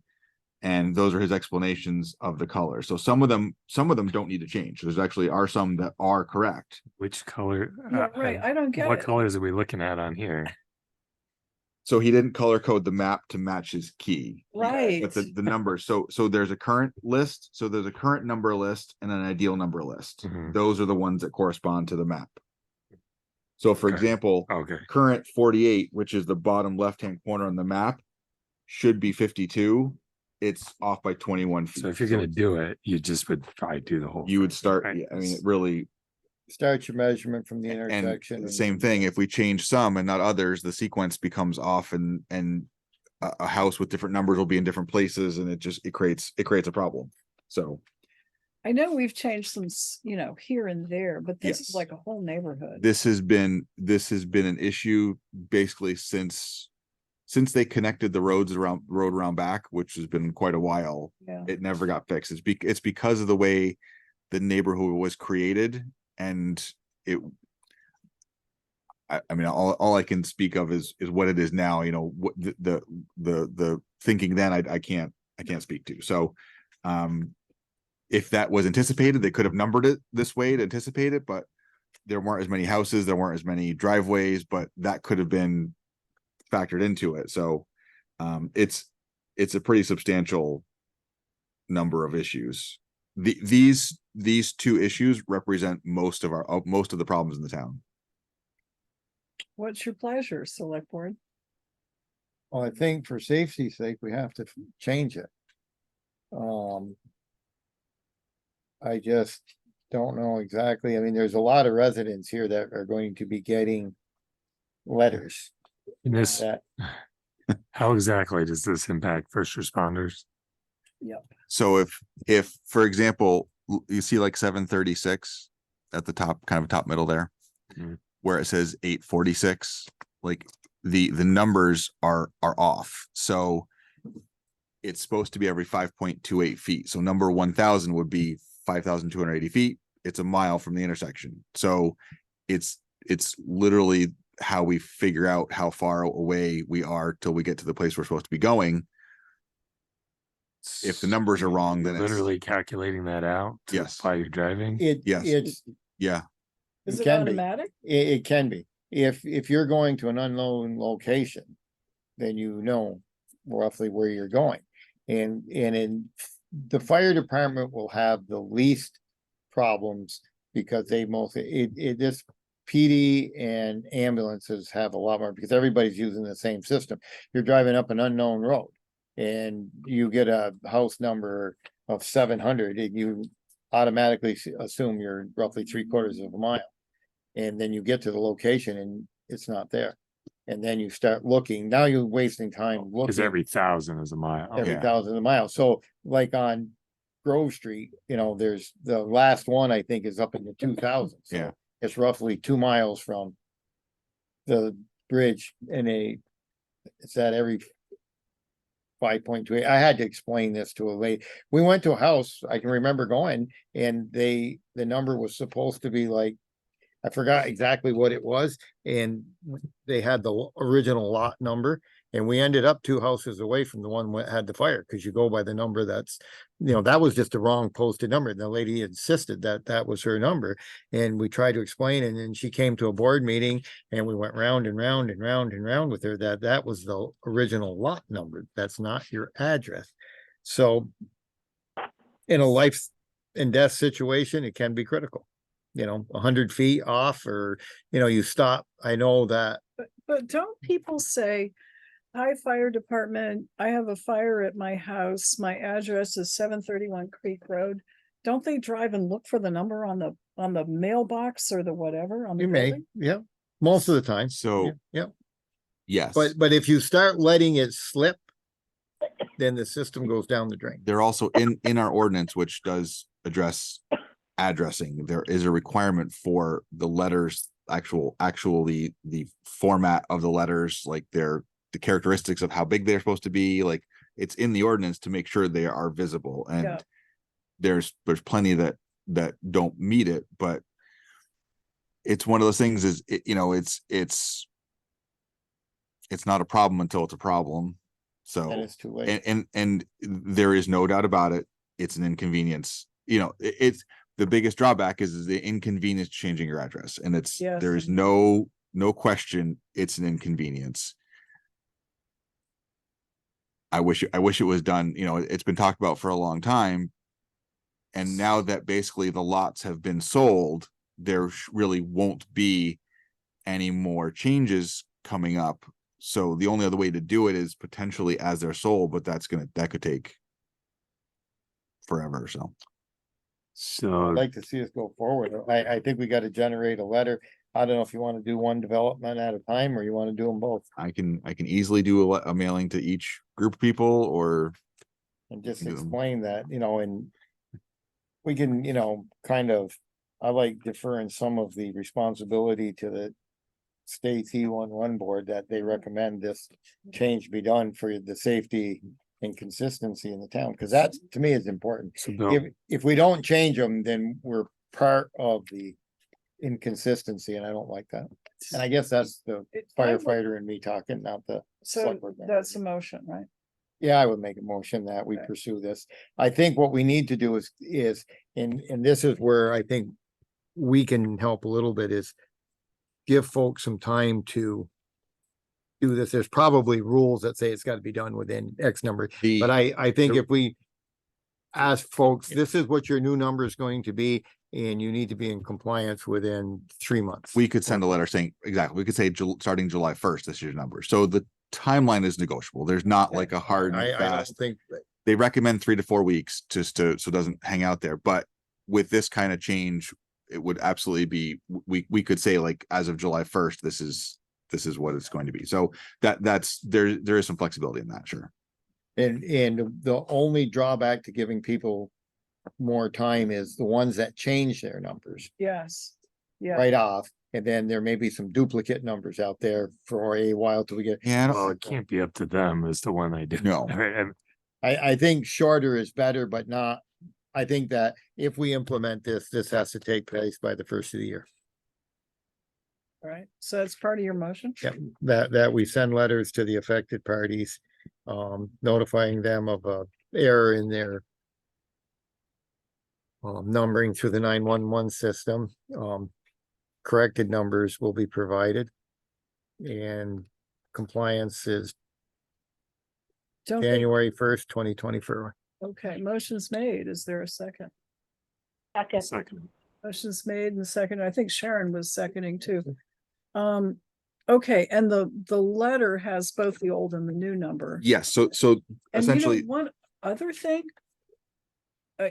This information is really pretty good. So could we, like the two maps and the chart, absolutely. put that on our Facebook page and Sure. refer to that, or on our website? And refer to, this is why we're doing it. Your whole neighborhood's out of compliance. And it's a danger for It you is. because the first responders can't necessarily find you. Absolutely. And to Joe's point, it's like the fire department probably, we probably have the easiest but it's the person that's not able to get to the door, can't, whatever it makes it less obvious, takes longer. So that's, So, and to your point on Grover Drive, if I understand this correctly, it's really gonna be an issue when you get over to these houses on this side, right? Because the discrepancy is Yes, bigger, so the those- truck could be coming around and then they stop short because they're looking to see. right. So there is a standard for how you number a development like that. and it was done originally as two different ways, like because originally Grover Drive never connected in the back. It was planned to, but never did. So the numbering should have taken that into account, but it did. So it just So if you was. come up here and you turn left, the numbering is gonna be meaningless in terms of distance. 'cause you're not gonna So cover- Right. what I would ask, Byron did something which was wonderful years ago, and I would ask Dave when we do this, to do the same thing, is at intersections where we are coming, usually where the fire trucks are coming from, they actually have signs that have numbers and Yeah. saying like, here's the numbers in this direction. So that helps. So at that intersection, that first intersection of Grover Drive, we would put up numbers, say like, this way for It'll be this. actually backwards because. Right, yeah, it's for ki- it's- backwards it's to go numbered left, yeah. counterclockwise, so Yep. the numbers would go from the. From the high to low. So do you do Not, that at what, Colonial? nine- There's a place that there is. Yep, it's done. Colonial's odd. Well, th- okay, that's- let's ye- not use yes. that as an example, but yes. But actually, like when you leave coming on Post Road, there's numbers like that because Yeah. Post Road's numbered from Route 4 to Route 7, and Okay, we do those a few different intersections to make it easier for those kind of basically at a decision point. You have those okay, signs. so Dave. in I'd order ask to- Dave to help us out with that. Yes. Dave, because of the new generator he just Right. got. Right. In I lieu told you, of charge this, them rent for those fire trucks, Dave. They're gonna make your I told him life, it's $50 a pound for the generator, including the cement. So yeah, we'll get our money's worth. No, Okay. and he's gonna Alright, so charge. motion is to send out these letters to go with the proposed change of E1, E911 on Grover Drive and on, what's the other one? Gleason Road. Gleason Road. And to inform the residents of their old and new, well, they know their old numbers, their new numbers, and the date of January 1st, 2024. Which is a Monday. That's good. Is that good? It's actually a holiday. but Holiday, but it's great. Any further discussion? If not, all in favor of the motion, please say aye. I, Aye. Aye. Sharon? Sharon's Aye. an aye. Motion carries. All right, I will get hate to to work. do on that. that to people, but I know, but. The last thing is from Green Mountain Power. Yes. Believe it or not, this Act 250 permit is still working on it. This is their draft letter. They would like, this is what they intend to send unless we have any overpowering objections or comments. This is what they're gonna go with, so. All right, so basically, what they're saying is, dear Environmental Commission, we don't really need a permit amendment because a number of reasons, including preemption by the Public Service Board and all sorts of things. I don't particularly care. I just wanted to make sure that if there were a project that were occurring that we were required to get an amendment for, we got it. So we wouldn't, as a town, be out of compliance. But if we agree to this and they send it in, that's basically us saying, we don't think we really need a permit amendment, by the way. So. Yeah. What's your pleasure with it? I'm gonna don't have think to we can defer to, you have a whole lot more. I mean, if we just agree to this, I don't wanna hold their project up, want them to get going, get the stupid thing done. I guess I'm okay. Okay. Can we treat that as a motion and we'll take out the stupid thing part? To make a motion that we accept their letter of explanation to the Act 250 Commission, is that what we're doing? Yes. Yeah, we're requesting withdrawal of our Act 250 application RO 401-11, that's the amendment. And ask that this matter be closed, so that's what we're asking for. That's the motion, is there a second? Second. Did you second it? Yeah. Good. Thank you. Motion's made and seconded, discussion. All in favor of the motion, please say aye. Aye. Aye. Aye. Sharon? She's Aye. voted aye. Okay. Nobody opposed, so motion carries. Yeah, thank you. All right. I'll let them know. We'll be happy to hear that. So as Carrie said, we did get our new phones put in. That does come with some new extension numbers. Hopefully this is the last time we're gonna have to change. That's almost worse than a new address. I know. Well, Oh. it can be. There's some habits we got to break some habits, but it is performing as we anticipated, which is wonderful. There are some other enhancements we're making to it. The greeting we found is very, very long. So It is quite yes. long, yes. So we have found a way actually to make that a lot shorter and give us some easier options, and we're gonna make Good. some, yeah. So it's gonna more stuff coming, a lot of behind the scenes stuff, but it's gonna work better. That system will allow us to transfer calls to the new fire station, Pleady. So the long term, Plan. like kind of way this will work is our main number, the 773-2528. Anybody can call that number, and we will eventually have an option for the police, each fire station, the highway garage, and they can press that and it'll go to that building, that place. And then they go to police.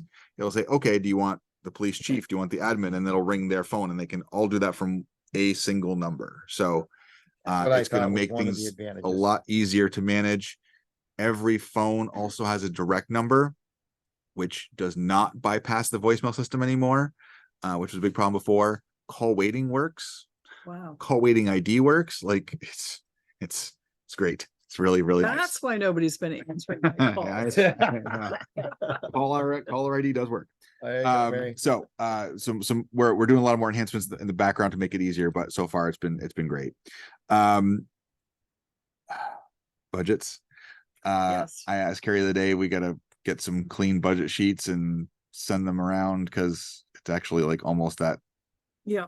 time. So because we really have like 8 meetings like before we need to have them kind of like where we normally have them done. So I'll be trying to get those out as soon as Carrie gets a clean copy, transfers the numbers over, I'll get those. I'll go through that to everybody. And then the usual thing we do is have the, highway committee meet with the Yep. highway guys and do the budget Yep. and police with police and so on. That will those items will show up on the committee agenda list for Monday.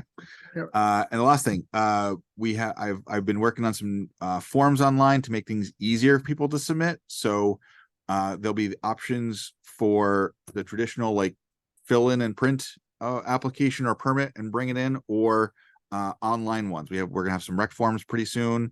But some of the other forms we do a lot, like the informational building permit, are now available to submit online completely. So we're going to test this out, see how it works. A lot of them do have other permit requirements, such as like, as Barbara was talking before about, we do have the FEMA.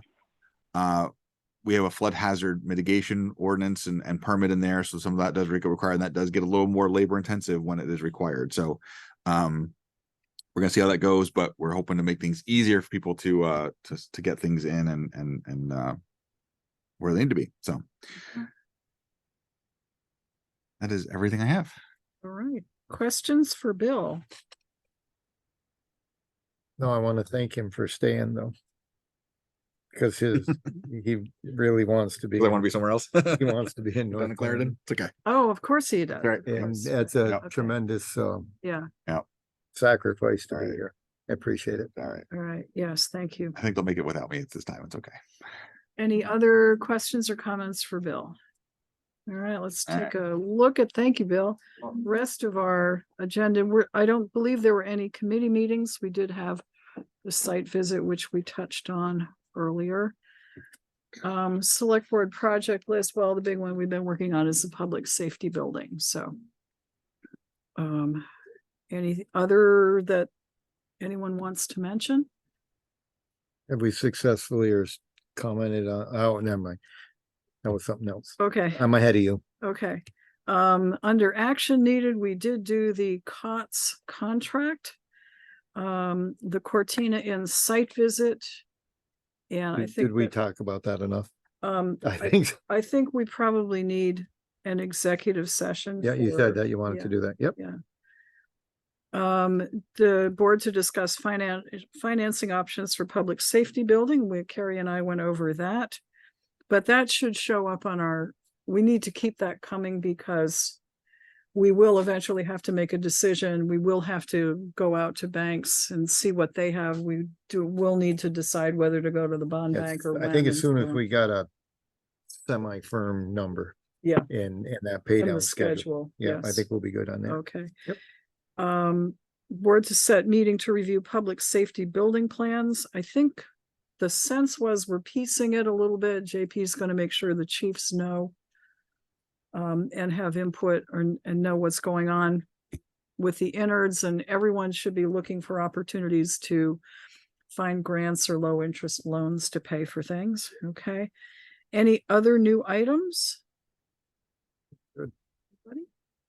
Okay. All right. So I will, Need a motion to go into executive session. to Yes, please. discuss that's pending litigation. Ongoing litigation. Yes. Okay. Motion's been made. Is there a seconded? Motion's been made and seconded to go into executive session with the chief of police and I think JP, public health, or health officer. All in favor of the motion, please say aye. Aye. Aye. Sharon, was that an aye? Yep. Okay, Very thank you. quiet. No one opposed, so we'll be in executive session. These folks came in late. Yeah, sorry, folks. Yeah. Okay, Okay, and identify yourself, please. sure. I'm Brenda Siegel. And thanks for having me. And I'm sorry I wasn't at the Cortina the other day. I had car trouble and I was in the shop. Oh. I do work across the state. We run a hotline at Homelessness Vermont, and we work across the state with clients who are in the voucher program. Because Cortina is such a large hotel, we have quite a lot of clients that have called us and who we work through their emergency vouchers and needs. Because of the nature of our hotline, we specifically work with people with the most severe disabilities quite frequently, including severe cognitive disabilities, and many of them at the Cortina. And I had some concerns about the way that so one thing I just wanted to bring up and hope that we can change is I had some concerns about the way we're talking about these individuals. I think about many of our own family members who could at any moment have a disability or be diagnosed with some sort of cognitive decline as they get older and lose everything and then end up in one of these settings. And I know that for the people who are in the middle of this experience, it is an incredibly demoralizing and demeaning experience, and they have no choice but to be where they are. It's not ideal, but it is not outside. And that's better for our communities. And that's also better for the clients that I'm working with as well. I'd be happy to answer any questions about, I spend a significant amount of time in the Cortina, even though we go statewide, either myself or Rebecca, who works with me. And also Rebecca is I'm going to say graduate of the program. And we also spend a significant amount of time working on people's vouchers with economic services, ensuring that people are moved we do the work if people need to be moved because it's not a good fit in that space for them. And we do a lot of that type of work.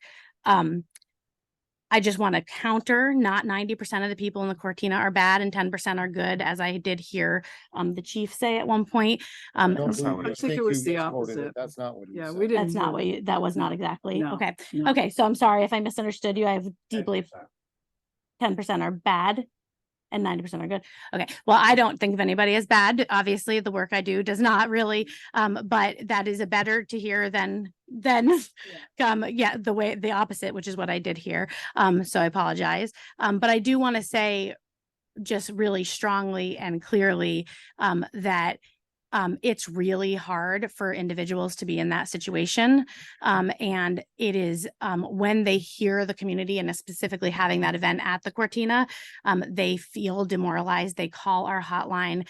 Sometimes they become, if they're struggling with mental health, they may really start to struggle with their mental health and need to actually get extra assistance. We then hear from them. So while I understand that what you're looking out for is the community, but I just want to make sure that we're clear that the individuals in the hotel are part of the community. I was hoping you would make that because I Yeah. think what our concern is, this is in some ways potentially substandard housing for them. And there are kids there. Mhm. I mean, we didn't get your comments sent around to us, which we had requested, but was put in the paper, which was unfortunate in my view that you wanted to send us a comment and I invited you to do so, but it went to the paper. But I'm glad you're here. Mhm. I'm really glad, and I appreciated Rebecca's input too on site. Okay. I also stopped and visited with some of the residents, Mhm. which they may or may not have told you, to try and get a feel from where they were too. Mhm. We're all in this together. Okay. And I don't know do you have any contract with the state to provide the services that you're doing? So no, we run an organization, End Homelessness Vermont. We do work, I work pretty closely on vouchers Yeah. With the state. I end up interacting quite a lot actually with sometimes I feel like I spend more time talking to economic services than anyone else. And I think Rebecca also as well. But we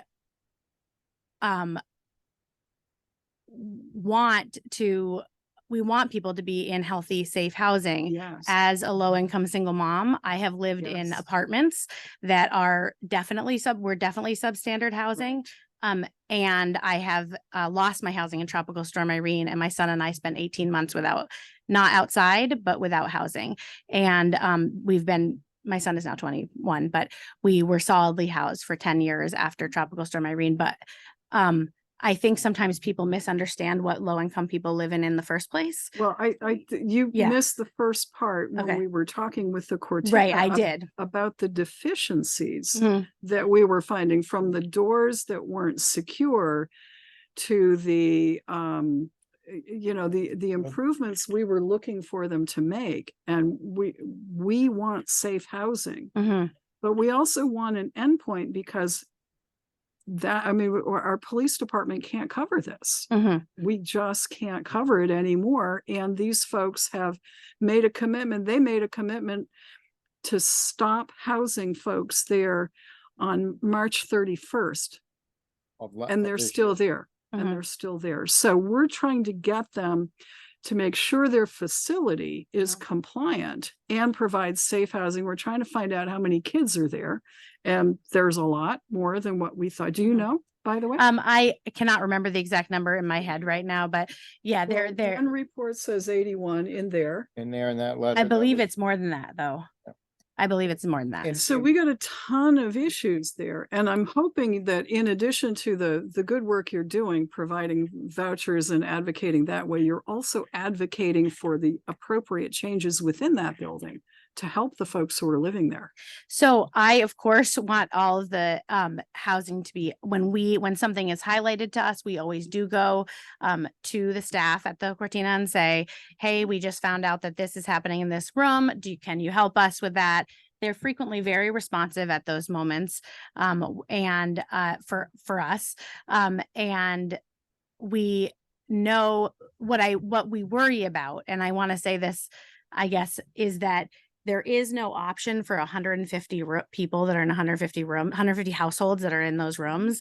And if that were to be shut down, I worry that they would then be outside. Yes. And that makes me very, very nervous. And I don't believe that hotel housing is the ideal housing for our families. I don't.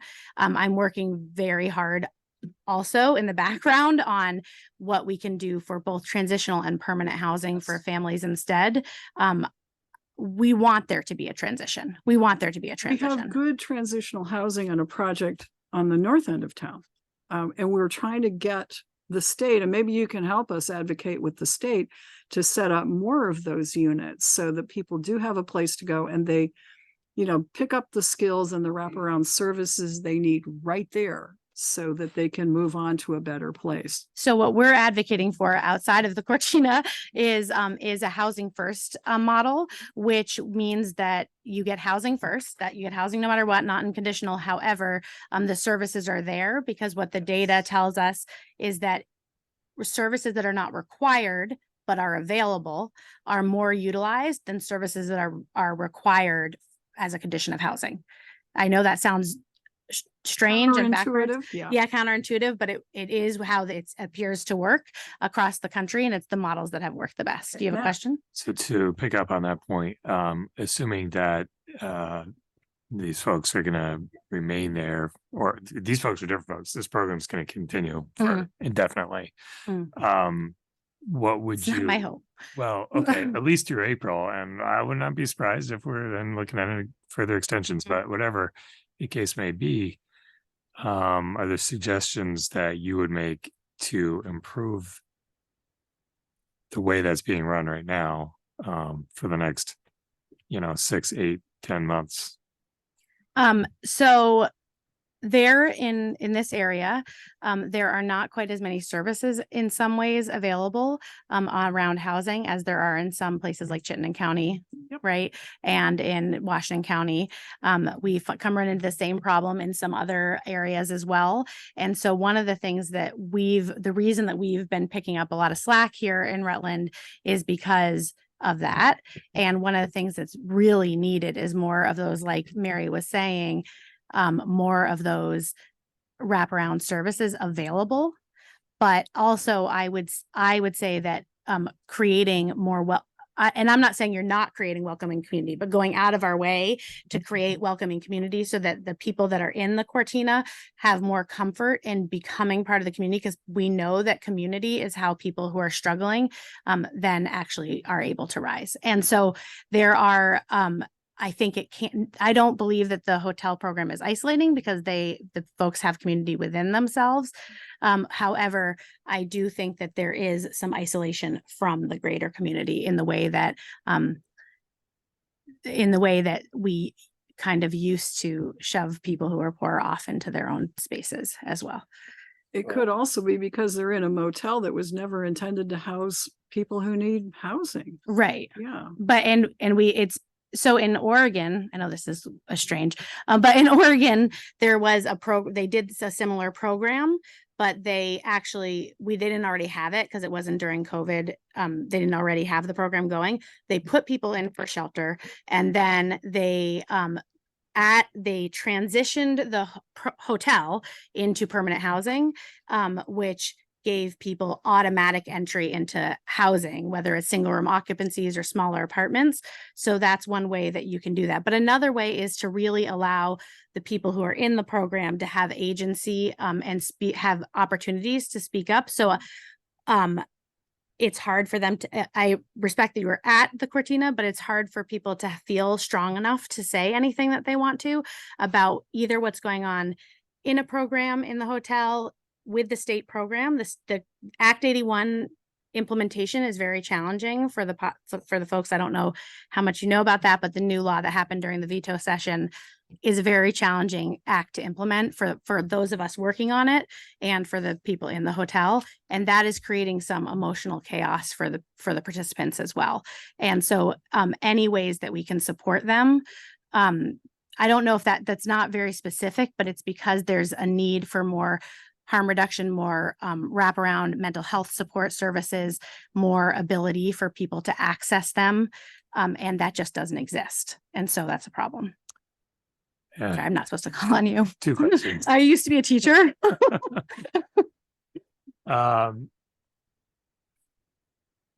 Sure, which one you want to answer first, but picking up on what you were just saying. Are these sports services, in your view, the responsibility of the state to provide, or are they things you would look to nonprofit organizations to provide? Number one. And then number two, do you hear from clients about illegal activities and other problems going on in the hotel, which maybe they're caused by 10 or 20% of the people, but are causing most of our heartburn? So let me start by saying that, can you remember what your first question was? I got sidebarred. Support services. Support services. So organizations are and providers right now are being expected to do work that's not possible for us to do on our own, but because of the way that the program is being implemented. And so I would say that not that the state needs to provide them, but the state needs to provide the resources to be able to provide these services in our communities. I don't believe that all of our organizations are taxed. I'm looking at Rebecca because we were up till 1 a.m. going through our clients' vouchers because I knew I had to go through their vouchers with the state today.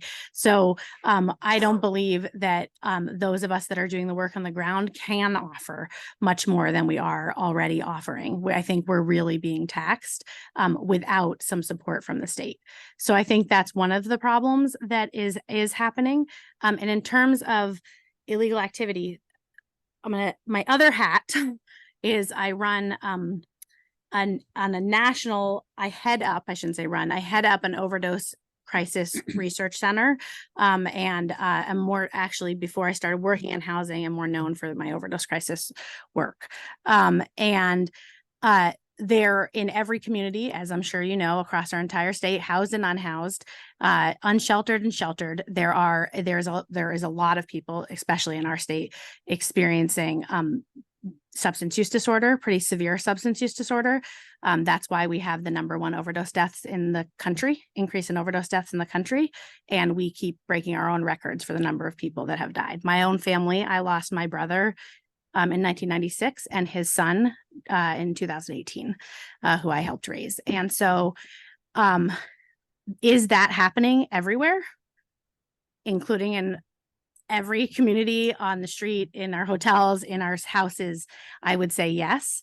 What we do when we come across it is that we support folks in trying to access harm reduction services, know where the supports are in our community. And we had, prior to June 1st, there was a lot of access to recovery and harm reduction. In fact, we did data gathering on the people that were being exited June 1st across the entire state, and a huge percentage of people with substance use disorder had entered some form of recovery. And as soon as everything kind of went in upheaval around June 1st, people did start to struggle again a lot more. And so I probably view this very differently than maybe you do, but I see it as suffering that I see everywhere, because the work that I do, I see it everywhere. My nephew was housed. He lived in Putney, Vermont, and he died of an overdose. I don't think we see that issue differently. I think we're the problem that we're having primarily with the police department is the constant thefts going on at the retailers next door, and other things. I mean, there's folks in there that was discussed earlier, maybe before you got here, who are Yeah, I missed that part. I extensive criminal apologize. history. And so it's to Mary's point, it's consuming the resources of our police department. So we're sort of at this place where we're between a rock and a hard place. I think, so I would love to give you, I have to find the chart. I have not, this is the 4th time in the last 3 days I've offered this chart to people. So I need to find it and I'll send it to you. But there's just a data chart that shows what happens. And I've been meaning to reach out to you to have a conversation, because Rebecca told me about yours, that shows that the more that every time we increase criminalization, which includes sometimes theft with people with substance use disorder, every time it increases the potency of substances, it increases the availability of substances and the overdose deaths. And so again, another counterintuitive piece of information is sometimes when we wrap people again with supports, we keep coming back to this, and harm reduction offerings, then we actually see those things decline. And I think Narcan? Narcan is one form of harm reduction. There's a lot of let's sit down and talk, because harm reduction is a big category, but it is the data shows us that that's what works. I keep looking at you. I can't call on you, but I just want you guys. Sorry, Joe, was I ignoring this? No. Okay. I just wasn't, I'm trying to be polite and not interrupt you. Okay. Yeah. But, well, I think the one thing that maybe you misunderstand a little bit about this board is our concern is not with the folks that are put into this environment. It is the way this environment is being run and the lack of concern by the owners. Okay, and it was brought up at our beginning of the meeting when we met with them, is that they are a hospitality minded ownership, and they're trying to run a homeless shelter, and they have no clue on this planet what they're doing. Okay, and you may not agree with me and you may not say, it, but we have been dealing with this for over a year now, a year and a half. And they do not keep their word on what they're doing. I believe their only interest is collecting a sizable amount of money and putting it in their pocket and providing minimal support for the thing. So our gripe is not with the people that are forced into it. The fortunate people, the unfortunate ones that are forced into this environment, some of it is of their own doing, but most of it is not. The ones that prey on those people are the 10% that Ed talks about. Those are the people that are making this a very difficult situation for the homeless to live in. And the people ownership and running that do not know how to handle that. They don't have management. The hotel environment is not a good environment for long-term housing. And because you're throwing all kinds of people into a very small area, and people that would not normally have contact with drug dealers or thieves or whatever are being forced to associate with them. And when you're down on your luck and you might be easily persuaded to do things you wouldn't normally do. And that's our concern. Our concern is more for the safety of the 200 or so souls that are in that building and the lack of concern by the ownership. Now you're down there doing what you can do, but you can't tell the ownership how to run that business. You can't tell them to make sure it's properly ventilated, that it is properly protected from the outside world. We had this long discussion about doors that are not visible to the staff, that are on the back of the building, that are not secure, and allow the drug dealing traffic to come in and out of that building. And the people that are not strong at heart and that cannot resist that are going to deal with that. And some of those people can't afford their habits. So now we're getting together with other folks in there, and we are going out and we are stealing stuff and we're selling stuff and we're doing whatever we can. And that is the environment that this board is concerned about. And we are very concerned that the ownership doesn't see that and isn't willing to take a strong enough hand to try to correct that. You know, we told them on no uncertain terms that they need to hire professional folks to come in there and install entry systems that deny the outside public entry into that building, you know, where it can't be seen, and to try to stem this. And it's their responsibility. If they want to collect the big dollars to run that facility, then they need to step up and make sure the people they're housing in there are safe. And at this point, it's my belief, and I don't know about the other three members that are here tonight, that they're not doing this. They do not care about the safety of those folks at heart. Now, the young gentleman that has owned it for a couple of months has some words that sound great, but if they're anything like what I've seen for the last year and a half, is just, you know, water off a duck's back. So I just want to speak to that for just a second, because since Dhruv Patel came in, he has been like measuring and replacing and fixing, and I have seen like very active effort to fix a lot of the problems that are that had come from people living in a hotel that wasn't supposed to be lived in. As you say, I don't think anyone, including them, they disagree with that assessment. And I feel a little weird talking about it because Rebecca was just living there. And so she experienced it. So I don't know if you want to speak to that, Rebecca. Do you? We're okay. kind of getting short on time. You got 5 minutes. Like half an hour. So I guess what I would say is that I have seen them correcting, and we with every single hotel owner across the state, when we have someone whose voucher accidentally didn't get renewed because of something went wrong with the state, we have to ask them to work with us for a few days. So we do end up closely actually talking quite a lot to everyone in the program, and they do not want to see people on the street. They will work with us for a few days while we work with someone. And I have seen them specifically work to fix things. So this is not, there is no, I would not personally want to live in a hotel. And I think that Rebecca would also say she does not want to live in one of these hotels.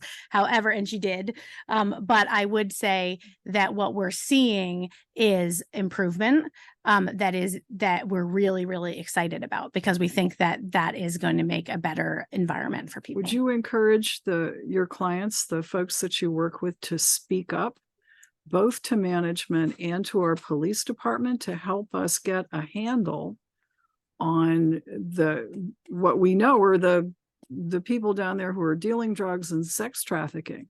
Would you encourage your people to speak up and let us know? So, yes, I mean, we do, right? We talk to them all the time. We work with them. We actually go with them to speak up if they see something. So actually, more to your point, we go with them to speak up, not necessarily to the police department as much as, yeah, to places that we think we have support. If we have a concern that someone is not safe because of something happening to them, we will both go to the owners and we will go to other providers to see if they can reach out to them. We've done that several times. They are receptive in both cases, and I know have made some changes actually just as of I was renewing vouchers today, and they've made some changes in the last few days in terms of making sure that they're ensuring some safety for things that they In other words, said they have kicked some people out.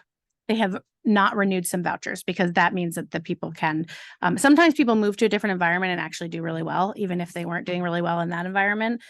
So sometimes there are people that have been moved. So I think that they are working, they took your concerns really, I don't want to speak for them. I don't represent them. I represent the people in the hotel, but what I've seen is them we care most about the clients.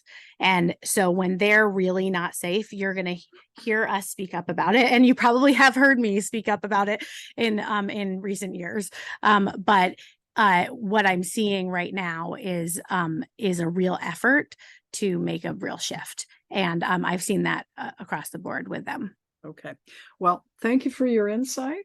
We do have some more business to conduct, so. Thank you, and sorry that took so long. That you came. We appreciate it. Yeah. Keep asking questions, you're gonna be here all night. Yeah, Right. I can answer any questions anytime. And I'm sorry I didn't bring this on the statement. It was felt like it was for the Cortina, and I didn't have time to read it. So work on it. Okay. All right.